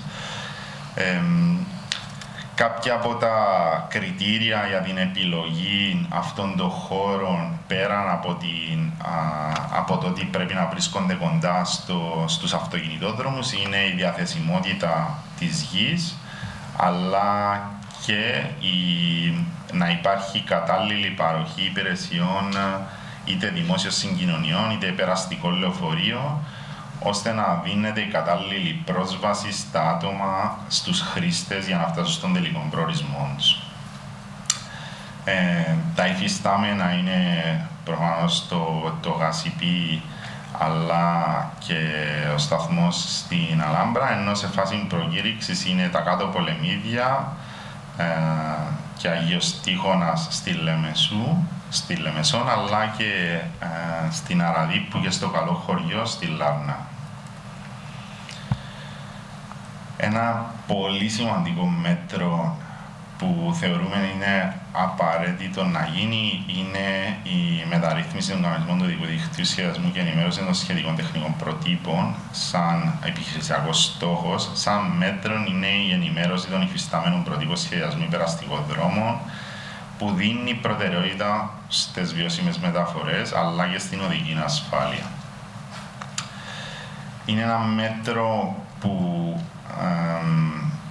κατά κάποιον τρόπο σε κάποιες πόλεις υπάρχουν αυτά τα εγχειρίδια που όμως δεν αποτελούν θεσμικά πρότυπα.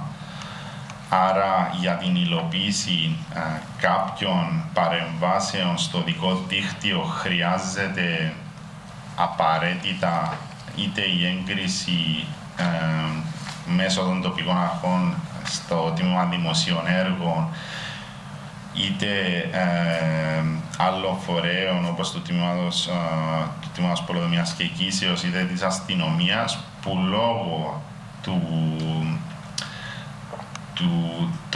των υφιστάμενων προτύπων περιορίζουν την βελτίωση κατά κάποιον τρόπο που μπορεί να προωθηθεί μέσω ενός ενημερωμένου προτύπων σχεδιασμού. Οπότε προτείνεται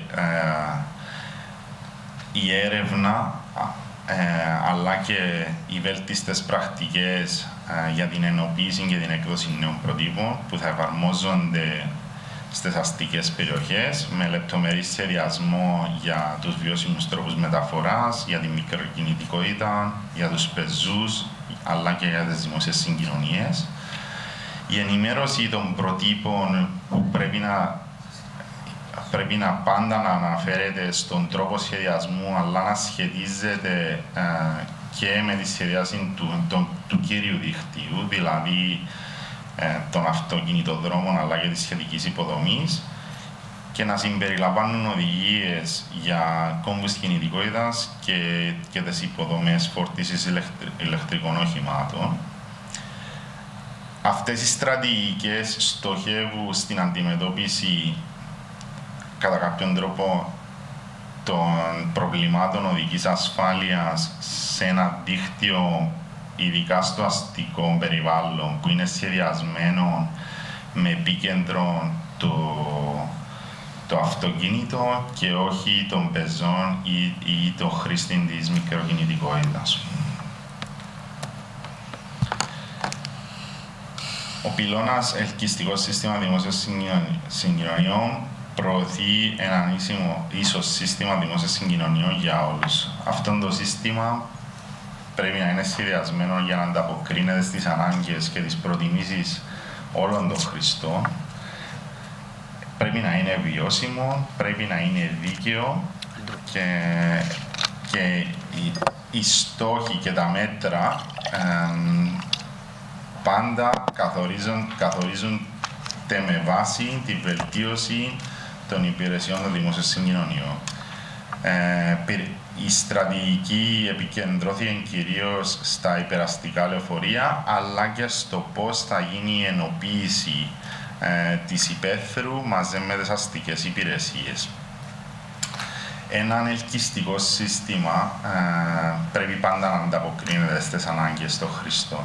Αλλά για να γίνει αυτό πρέπει να λαμβάνονται υπόψη διάφορα στοιχεία, όπως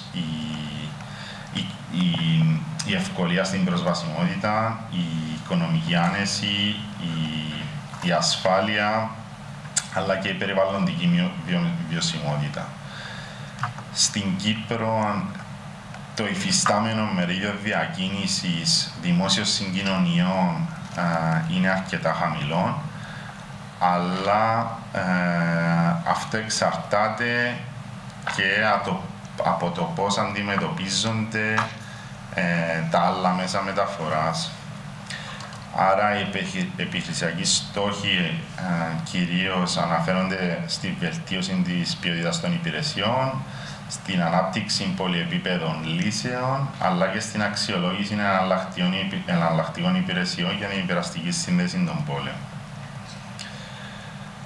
Η προτεραιότητα των μέσων μαζικής μεταφοράς εναντί άλλων μέσων είναι ένα κύριο μέτρο που περιλαμβάνει την εφαρμογή πολιτικών και υποδομών, αλλά και στρατηγικών που ενθαρρύνουν τους ανθρώπους να επιλέγουν τα λεωφορεία ως τον προτιμόμενο τρόπο μετακίνησης. Αναφερόμαστε σε λεωφορεολωρίδες ή σε σήμανση που δίνει προτεραιότητα στις δημόσιες συγκοινωνίες.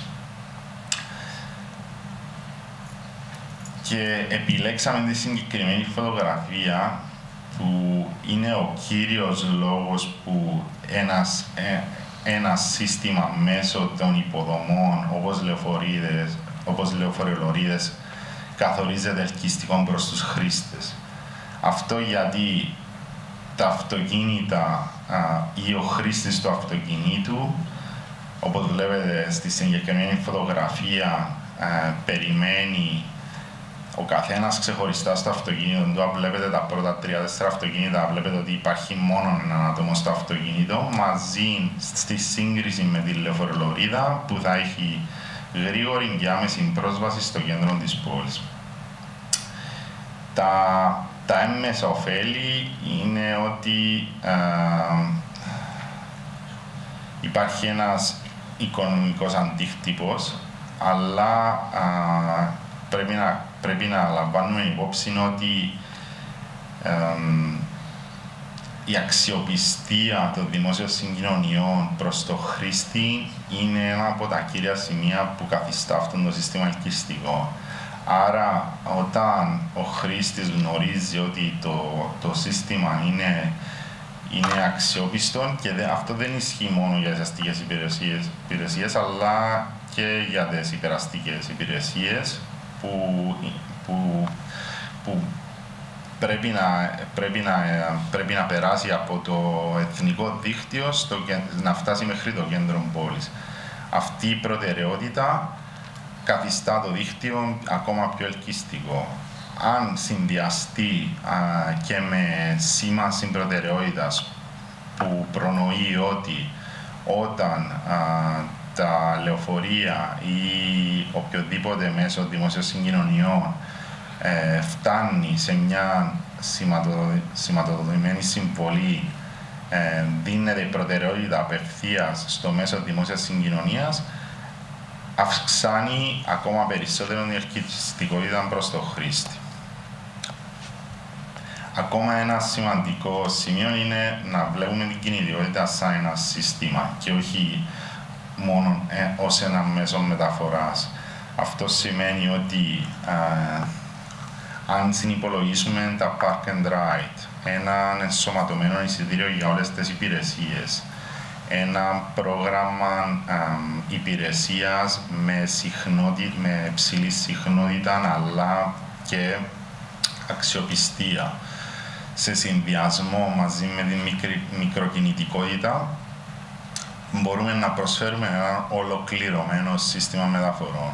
Αυτό μαζί με την τηλεματική πληροφόρηση, οπότε να δίνεται στο χρήστη άμεσα η πληροφορία για το πότε θα φτάσει το λεωφορείο, πότε θα φτάσει στον τελικό προορισμό, το κάνει ακόμα πιο ελκυστικό στους χρήστες. Ένα σημαντικό σημείο όμως είναι ότι η δυνατότητα προσβασιμότητας των χρηστών στις δημόσιες συγκοινωνίες. Άρα, η καθολική προσβασιμότητα, αυτό που λέμε universal accessibility, εντός των λεωφορείων αλλά και στις εγκαταστάσεις των λεωφορείων, είναι απαραίτητη. Αναφερόμαστε σε διαβάσεις πεζών σε στάσεις λεωφορείων ή ακόμα και στην πρόσβαση στους σταθμούς λεωφορείων, στις ράμπες των πεζοδρομίων, αλλά και σε κοντά στις στάσεις, έτσι ώστε να μπορούν όλοι οι χρήστες ανεξαιρέτως να έχουν πρόσβαση σε αυτές τις υπηρεσίες, αλλά και τη διευκόλυνση γενικά ατόμων με δυσκολίες στην μετακίνηση, όπως τα ύψης σε κάποιων πεζοδρομίων αλλά και στις πλατφόρμες επιβίβασης, να μπορούν να έχουν πρόσβαση όλοι οι χρήστες. Ακόμα ένα μέτρο που θεωρούμε θα κάνει το σύστημα δημόσιων συγκοινωνιών ακόμα πιο ελκυστικό είναι η ανάπτυξη μιας στρατηγικής marketing για την προώθηση της εικόνας των μέσων μαζικής μεταφοράς. Μια καλά σχεδιασμένη στρατηγική είναι σημαντική για την βελτίωση της εικόνας των μέσων μαζικής μεταφοράς. Γενικά, οι δημόσιες συγκοινωνίες πάσχουν από το έχουν ένα πρόβλημα εικόνας γιατί ανταγωνίζονται έναν κλάδο όπως είναι η αυτοκινητοβιομηχανία που είναι πολύ πιο επιθετική όσον αφορά την δική του στρατηγική. Και θα σας δώσω ένα απλό παράδειγμα.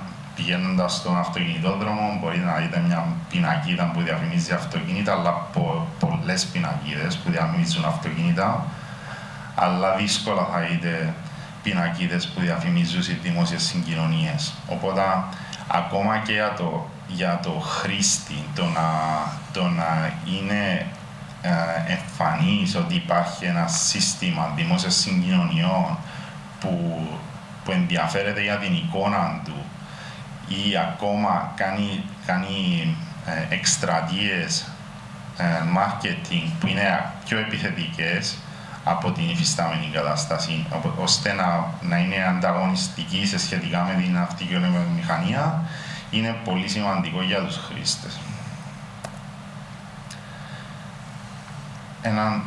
Έναν κύριο μέτρο, ειδικά για τις δημόσιες συγκοινωνίες, είναι η μετάβαση στην ηλεκτροκίνηση στον στόλο των δημόσιων συγκοινωνιών. Φυσικά είναι κάτι που πρέπει να γίνει σταδιακά. Είναι προφανές ότι χρειάζεται σημαντική χρηματοδότηση.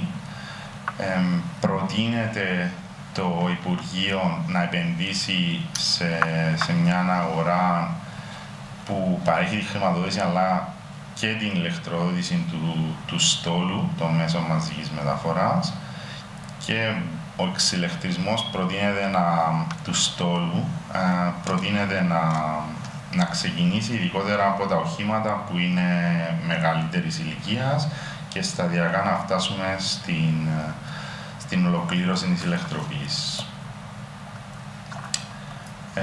Ακόμα ένα μέτρο που είναι σημαντικό σε σχέση με τις δημόσιες συγκοινωνίες, αλλά βασίζεται περισσότερο σε επίπεδο εγκαταστάσεων, είναι η υλοποίηση δράσεων ενσωμάτωσης των μέσων μαζικής μεταφοράς. Σε μεγάλο βαθμό αναφερόμαστε σε τοποθεσίες όπου μπορεί να γίνουν οι κατάλληλες εγκαταστάσεις για τη συνδεσιμότητα διαφορετικών υπηρεσιών. Στην ανάλυση των δημόσιων συγκοινωνιών, ένα από τα προβλήματα που εντοπίστηκαν ήταν ότι εξαιρουμένου των υπηρεσιών Intercity, κατά κάποιον τρόπο δεν υπάρχει συνδεσιμότητα χρησιμοποιώντας δημόσιες συγκοινωνίες μεταξύ των επαρχιών. Άρα προτείνονται αυτά τα σημεία που φαίνονται στο χάρτη, ώστε με τη δημιουργία αυτών των υπηρεσιών να συνδεθούν οι αστικές υπηρεσίες μαζί με τα Intercity με συντονισμένον τρόπο, αλλά όσον αφορά και τα χρονοδιαγράμματα αλλά και τα εισιτήρια. Ένα παράδειγμα που φαίνεται ή που μπορεί να κάνει τις δημόσιες συγκοινωνίες ακόμα πιο ελκυστικές είναι οι προσπάθειες που γίνονται ήδη από το Τμήμα Δημοσίων Έργων αλλά και από το Τμήμα Οδικών Μεταφορών για την ενοποίηση της υποδομής, συνδυάζοντας στάσεις ή σταθμούς σε περιοχές που υπάρχουν διαφορετικές υπηρεσίες λεωφορείων, η ενοποίηση του χρονοδιαγράμματος, η προώθηση του συντονισμού μεταξύ των ταξιδιών, αλλά και η ενοποίηση των εισιτηρίων, είτε μέσω δημιουργία εισιτηρίου μιας χρήσης από μια ενιαία πλατφόρμα, είτε μέσω του ορισμού ενός ενιαίου άπλου που επιτρέπει τη συνδυασμένη χρήση διαφορετικών υπηρεσιών. Ακόμα ένα θέμα που, που βοηθά στο να καταστεί ένα σύστημα δημόσιων συγκοινωνιών πιο ελκυστικό είναι ο ορισμός υπηρεσιών κατά απέτηση. Αυτές οι υπηρεσίες ανταποκρίνονται στη ζήτηση σε απομακρυσμένες περιοχές. Προτείνεται αυτές οι υπηρεσίες να συμπεριληφθούν στα συμβόλαια δημόσιων συγκοινωνιών με την κατάλληλη διάρθρωση και να γίνει μια περαιτέρω ανάλυση των προνοιών που μπορεί να προσφέρει το συμβόλαιο για τα συγκεκριμένα συστήματα. Το Τμήμα Οδικών Μεταφορών, που είναι υπεύθυνο για τις συμβάσεις, πρέπει να ενεργεί σε αυτά τα δύο μέτωπα βασικά, που τη μία πλευρά να προωθήσει περισσότερες υπηρεσίες κατά απέτηση που ανταποκρίνονται στη ζήτηση και να δημιουργήσει ένα σύστημα που μπορούν να ενημερώνονται οι κοινότητες στις απομακρυσμένες περιοχές για το πώς μπορούν να εξυπηρετούνται από λεωφορεία που δεν είναι βασισμένα σε δρομολόγια αλλά στη ζήτηση. Επίσης, πρέπει να δημιουργηθεί αυτή μια βάση δεδομένων για τις κοινότητες, ώστε κατά κάποιον τρόπο να δημιουργούνται on the go η υπηρεσία που να είναι αρκετά ευέλικτη, αλλά να έχει κατά κάποιον τρόπο να δίνει στους χρήστες ένα συγκεκριμένο δρομολόγιο που θα ακολουθηθεί, αλλά και ένα συγκεκριμένο σημείο παραλαβής. Τέλος, τελευταίος πυλώνας είναι το συνδεδεμένο δίκτυο εμπορευματικών μεταφορών. Οι επιχειρησιακοί στόχοι περιλαμβάνουν ανάπτυξη ολοκληρωμένης νομοθεσίας και προτύπων για τον τομέα των εμπορευματικών μεταφορών και ανάπτυξη ολοκληρωμένων και πολυτροπικών λύσεων για εμπορευματικές μεταφορές. Το δίκτυο των εμπορευματικών μεταφορών χρησιμοποιείται ως η ραχοκαλιά του οικονομικού συστήματος μιας χώρας και λειτουργώντας ως ένα σύστημα σχεδιασμένο με στρατηγικές για την αντιμετώπιση των αρνητικών επιπτώσεων από άλλους τομείς, μπορεί να βελτιώσει τη συνολική αποτελεσματικότητα αλλά και την αξιοπιστία και βιωσιμότητα των μεταφορών προς όφελος και των επιχειρήσεων αλλά και των καταναλωτών, βελτιστοποιώντας τη χρήση των πόρων, μειώνοντας τα απόβλητα και συμβάλλοντας σε ένα πιο ανθεκτικό και ευέλικτο οικοσύστημα της εφοδιαστικής αλυσίδας.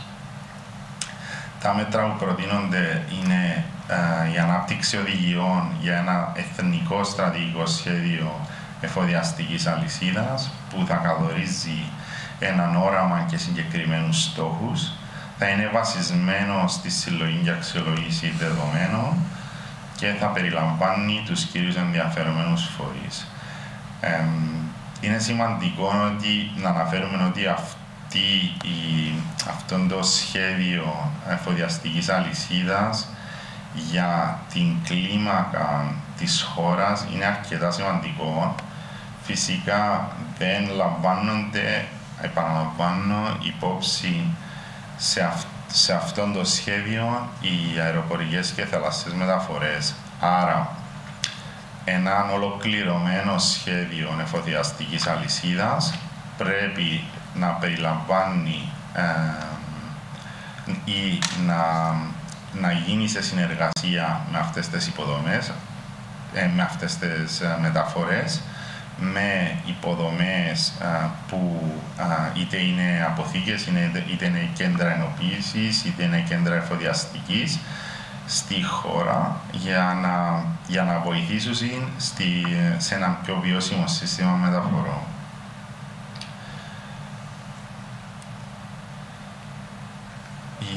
Η μελέτη για την εφοδιαστική αλυσίδα πρέπει να συνδυαστεί και με τη χωροθέτηση αυτών των κόμβων για τις δραστηριότητες της εφοδιαστικής. Η συγκεκριμένη κόμβη είναι τοποθεσίες όπου αποθηκεύονται τα προϊόντα αλλά και το πώς διανέμονται, δηλαδή περιλαμβάνουν την αρχή της μεταφοράς του εμπορεύματος μέχρι το να φτάσει στον τελικό χρήστη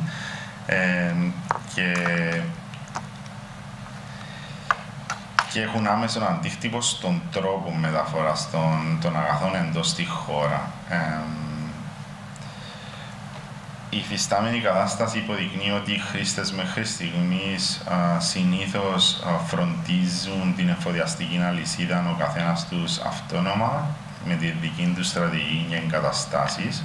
Οπότε μπορείτε να φανταστείτε χρησιμοποιώντας μια κοινή υποδομή όπως ένα πάρκο εφοδιαστικής που συνδυάζει πολλές από τις λειτουργίες που προαναφέραμε, μπορεί να μειώσει τις εξωτερικές επιδράσεις στην αλυσίδα εφοδιασμού που κυρίως σχετίζονται με το πόσο αποδοτικό είναι το σύστημα, την κατανάλωση του χρόνου, τη μείωση της κυκλοφοριακής συμφόρησης, αλλά και το τις αυξημένες περιβαλλοντικές επιπτώσεις.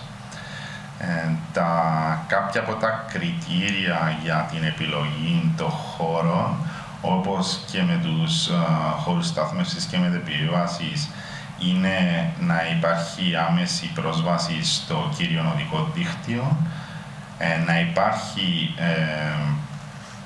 μέσω του τμήματος πολεοδομίας και οικίσεως η διαθεσιμότητα της γης για τέτοιες δραστηριότητες, αλλά και οι αποστάσεις μεταξύ των πόλεων να μοιράζονται σε λογικά πλαίσια, ώστε να μην επιβαρύνονται περισσότερο το δίκτυο μεταφορών και προφανώς να αποφεύγονται προστατευμένες περιοχές.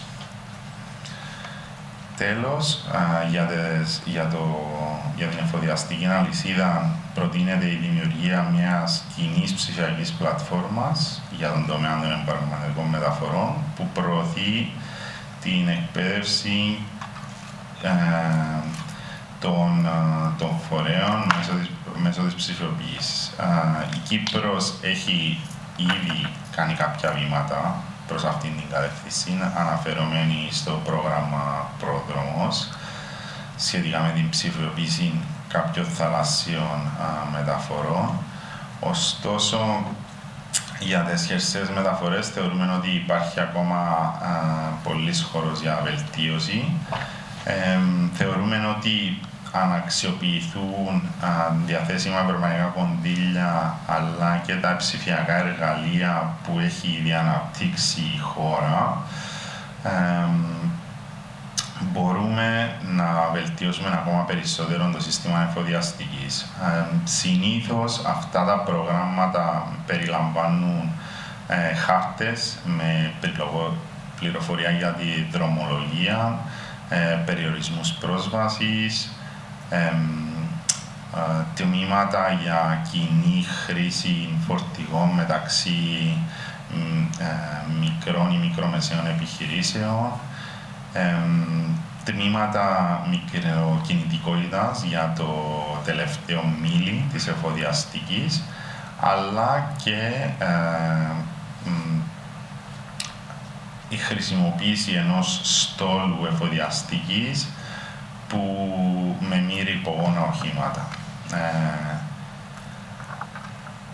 Γνωρίζουμε ότι προφανώς δεν μπορούν όλες οι εταιρείες να αναθέσουν ή να διαθέσουν τα χρήματα για έναν τέτοιο σχέδιο, οπότε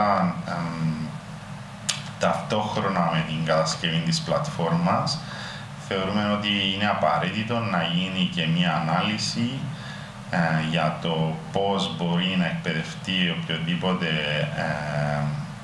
προσωπικό, ώστε να συνεργάζονται μεταξύ τους διάφορες εταιρείες σε συνεργασία με το Τμήμα Δημοσίων Έργων αλλά και με τις ενώσεις που σχετίζονται με τον τομέα, ώστε να βελτιωθεί όσο περισσότερο η διακίνηση των εμπορευμάτων.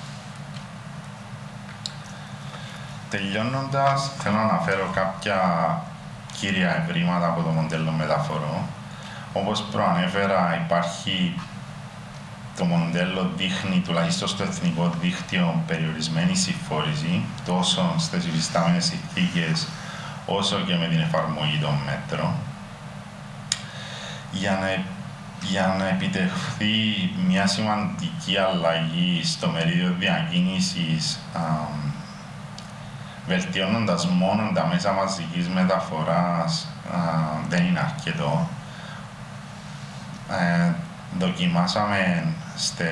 Στην ανάλυση του μοντέλου δοκιμάσαμε διάφορα σενάρια, αυξάνοντας τη συχνότητα των λεωφορείων, αυξάνοντας τον αριθμό των λεωφορείων, αυξάνοντας τη συνδεσιμότητα μεταξύ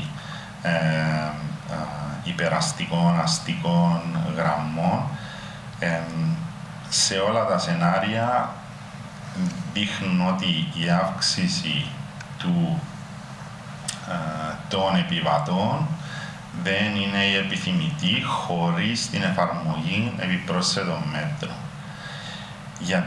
Για την επίτευξη της σημαντικής αλλαγής στο μερίδιο διακίνησης, όπως προαναφέραμε με τα προηγούμενα μέτρα, το προηγούμενο πακέτο μέτρων βασικά που αναφερόταν στις ζώνες χαμηλορρήπων, στη στάθμευση αλλά και στη φορολογία, χωρίς να εφαρμοστούν αυτά τα μέτρα,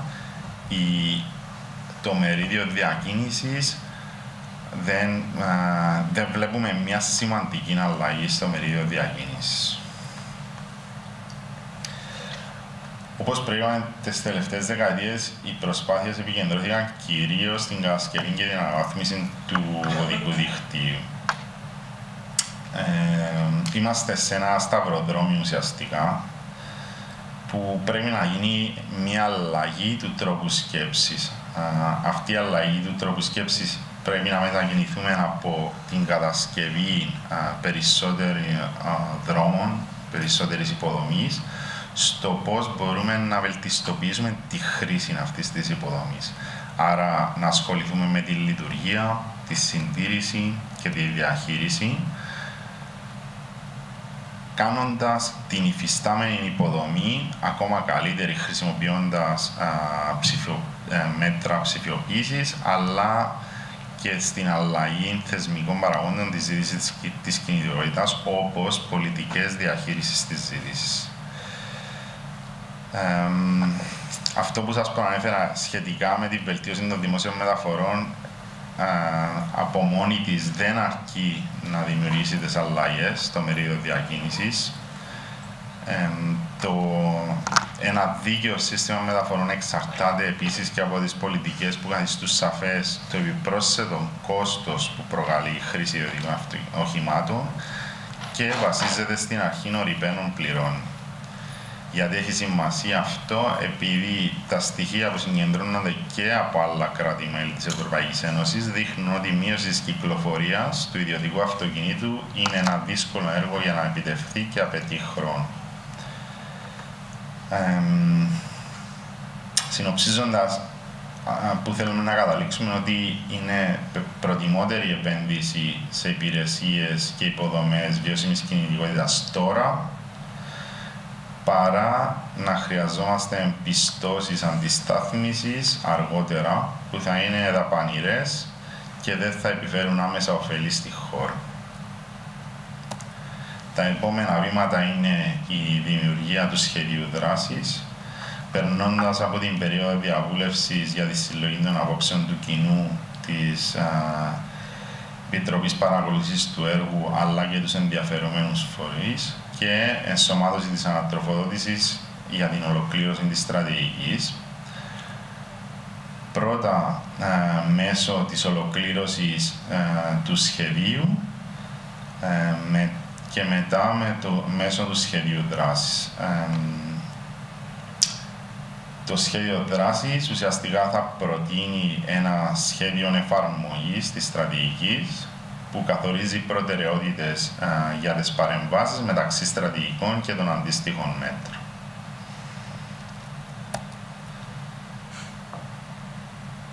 Ερωτήσεις? Θέλετε να κάνουμε break? Έκρουσα σας? Τίποτε?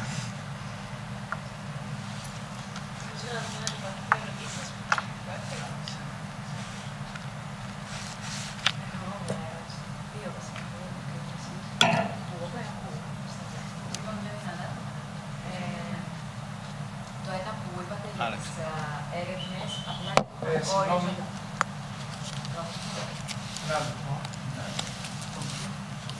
Έχουμε μικρόφωνα έξτρα.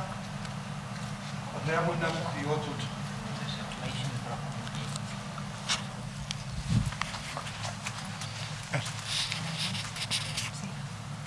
Ναι, η πρώτη ερώτηση αφορά τις έρευνες που προτείνεται να γίνονται συνδυαστικά με την, αν κατάλαβα καλά, με την απογραφή πληθυσμού. Γίνεται κάθε 10 χρόνια. Εσείς είπατε ένα χρονικό ορίζοντα κάθε 5 χρόνια έρευνες household surveys. Σε αυτές αναφέρεστε. Χρονικά δεν μπορούν να συμπέσουν. Όπως καταλαβαίνετε, η απογραφή δεν γίνεται να αλλάξει. Είναι κάθε χρόνια, είναι... απλά νομίζω ίσως στη διατύπωση είναι καλό και γιατί είναι και κοστοβόρο να συλλέγονται τα δεδομένα και είναι απαραίτητα, αλλά ίσως να είναι ξεχωριστό, να αποδεσμευτεί από την απογραφή, να το πω έτσι. Και η δεύτερη ερώτηση, για τις πληροφορίες που είπατε σε πραγματικό χρόνο στις δημόσιες μεταφορές υπάρχουν αυτή τη στιγμή στο σύστημα τηλεματικής. Μέσα από το app, όταν φτάνει κάποιος σε μία στάση, μπορεί να δει σε πόσα λεπτά περνάει η γραμμή που τον ενδιαφέρει. Θέλετε κάτι, σε τι αναφερόταν, ήταν λίγο γυρικευμένη την εισήγηση για το μέλλον. Για τις πλατφόρμες, τις ιδιωτικές πλατφόρμες. Για τις ιδιωτικές πρέπει να γίνει και είναι κάτι πάρα πολύ σημαντικό που μας το ζητάνε σε όλες τις δημόσιες παρουσιάσεις. Γιατί Για το άλλο που είπατε σε πραγματικό χρόνο για δεδομένα από τους παρόχους, ήδη στη Λευκοσία έχουμε το ΠΑΜΕ, ας πούμε, δικό τους application που έχουν δημιουργήσει και δίνει την πληροφορία σε πραγματικό χρόνο. Ναι, εμείς αναφερόμαστε κυρίως στο ότι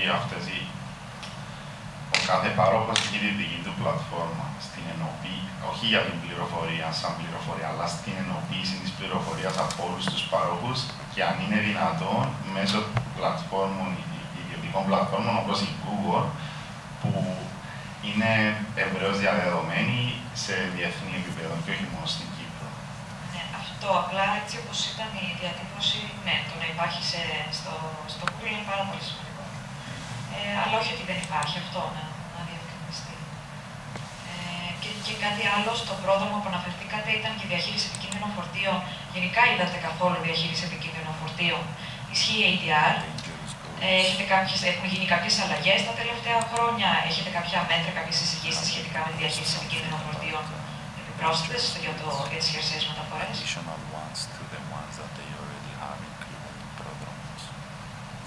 No. Shall I answer? Yeah. Can I answer in English? Yes. Okay. So first question is about this. Yeah. Thank you. First question is about the census. Yes. Census is always every 10 years in all countries, so we know that. We don't expect you to change that. Many countries publish mid-term estimates after 5 years, so they take some data, elaborate them, and provide further elaboration 5 years into the rollout. So what we are saying is to keep the 10 years as a thing, and maybe use that opportunity to collect slightly more detailed information about household journeys, because that are very useful when you do things like planning for public transport 10 years contract, for example. You can use that information. So we are fine with 10 years. We are not asking you to do it every 5 years. We know it's not practice. Every country does it every 10 years. So that is established practice. The second point you answer, I guess, it was Google. On dangerous goods, we add a light touch on freight. purposely a light touch on freight. We can elaborate further. We can work with stakeholders to do this and further elaborate. The only thing we have on dangerous goods is that we know that there is an issue with finding drivers for lorries. So we propose a number of measures to increase the workforce on lorries, and in this context we know that dangerous goods are peculiar, so you can't, for example, lower the age of the driver for dangerous goods. Maybe you can do it for non-dangerous goods. So this is the only issues on which we touch on dangerous goods. And then there is something about automated transport systems, security systems within heavy vehicles that assist the drivers, such as rear back cameras and so forth, and that we have included. So there is an element on security on vehicles. It's not specific to dangerous goods, but clearly dangerous goods will require priority. Thank you. You're welcome.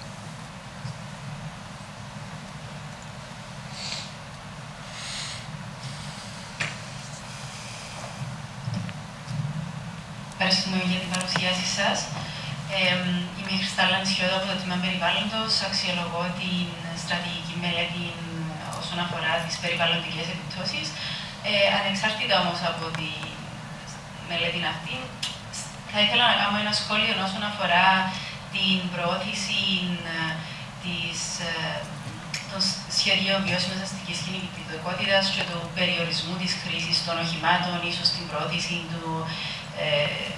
της χρήσης ποδηλάτων και μετακινήσεων με τα πόδια. Πρέπει να παρατηρήσουμε ότι το σύστημα πεζοδρομίων είναι πάρα πολύ φτωχό στο επίπεδο τόσο των πόλεων και ακόμα φτωχότερο σε επίπεδο των κοινοτήτων μας και των χωριών μας, σε σημείο που να γίνεται πάρα πολύ δύσκολη μετακίνηση με τα πόδια, ακόμα και για τους ίδιους τους πεζούς χωρίς ιδιαίτερα κινητικά προβλήματα, πόσο μάλλον για τους πεζούς με κινητικά προβλήματα ή ακόμα τους πεζούς που θέλουν να μεταφέρουν έναν καροτσάκι ή οτιδήποτε.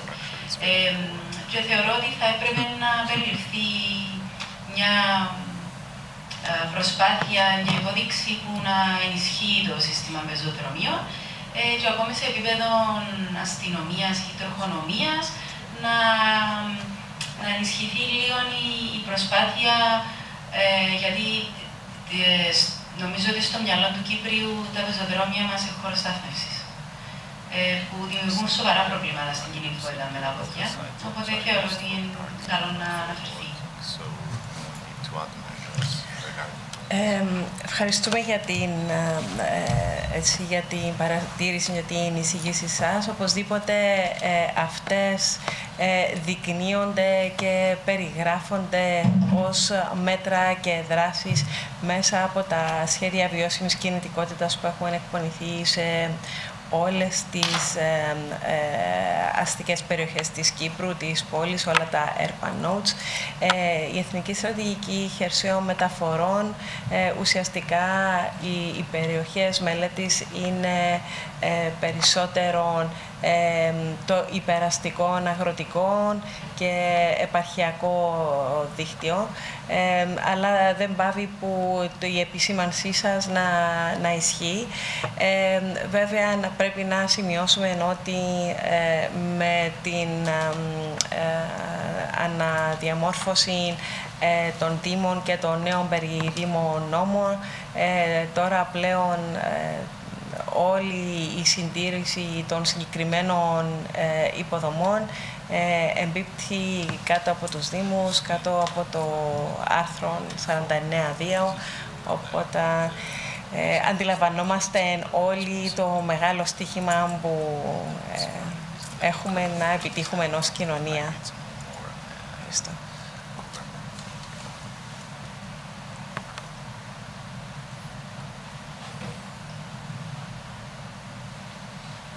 Ναι, εγώ διάβασα το σε λεπτομέρεια.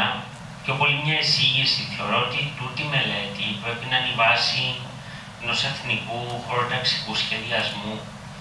Δηλαδή τα ευρήματα δείχνουν καθαρά ότι το σύστημα των μεταφορών πηγάζει από την την απουσία ενός σωστού χωροταξικού σχεδιασμού της χώρας. Και νομίζω τούτο πρέπει να χρησιμοποιηθεί, να βάλει πίεση για να γίνει το πράγμα που λείπει από την Κύπρο, που το έχουν όλες οι χώρες εκτός από εμάς.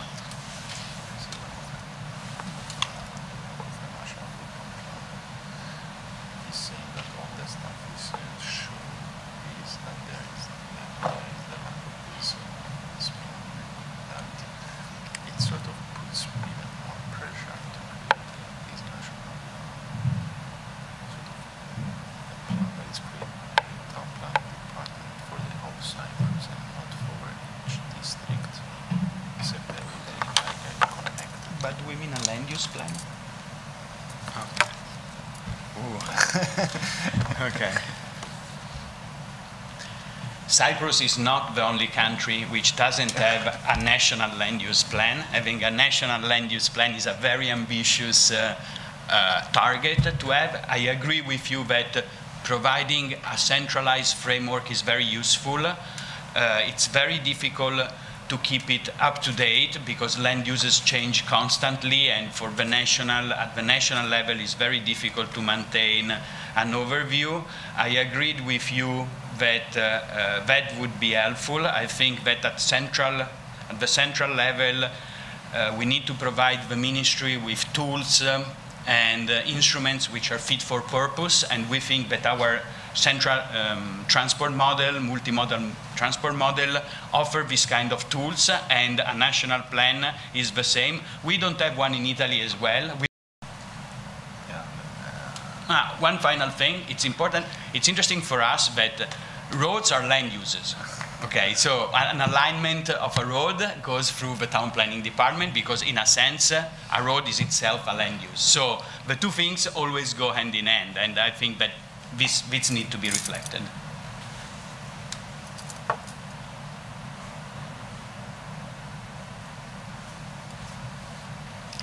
Λοιπόν, αν δεν έχουμε άλλες ερωτήσεις, να σας ευχαριστήσω θερμά για την παρουσία σας και για τη συμμετοχή σας. Ευχαριστώ πολύ.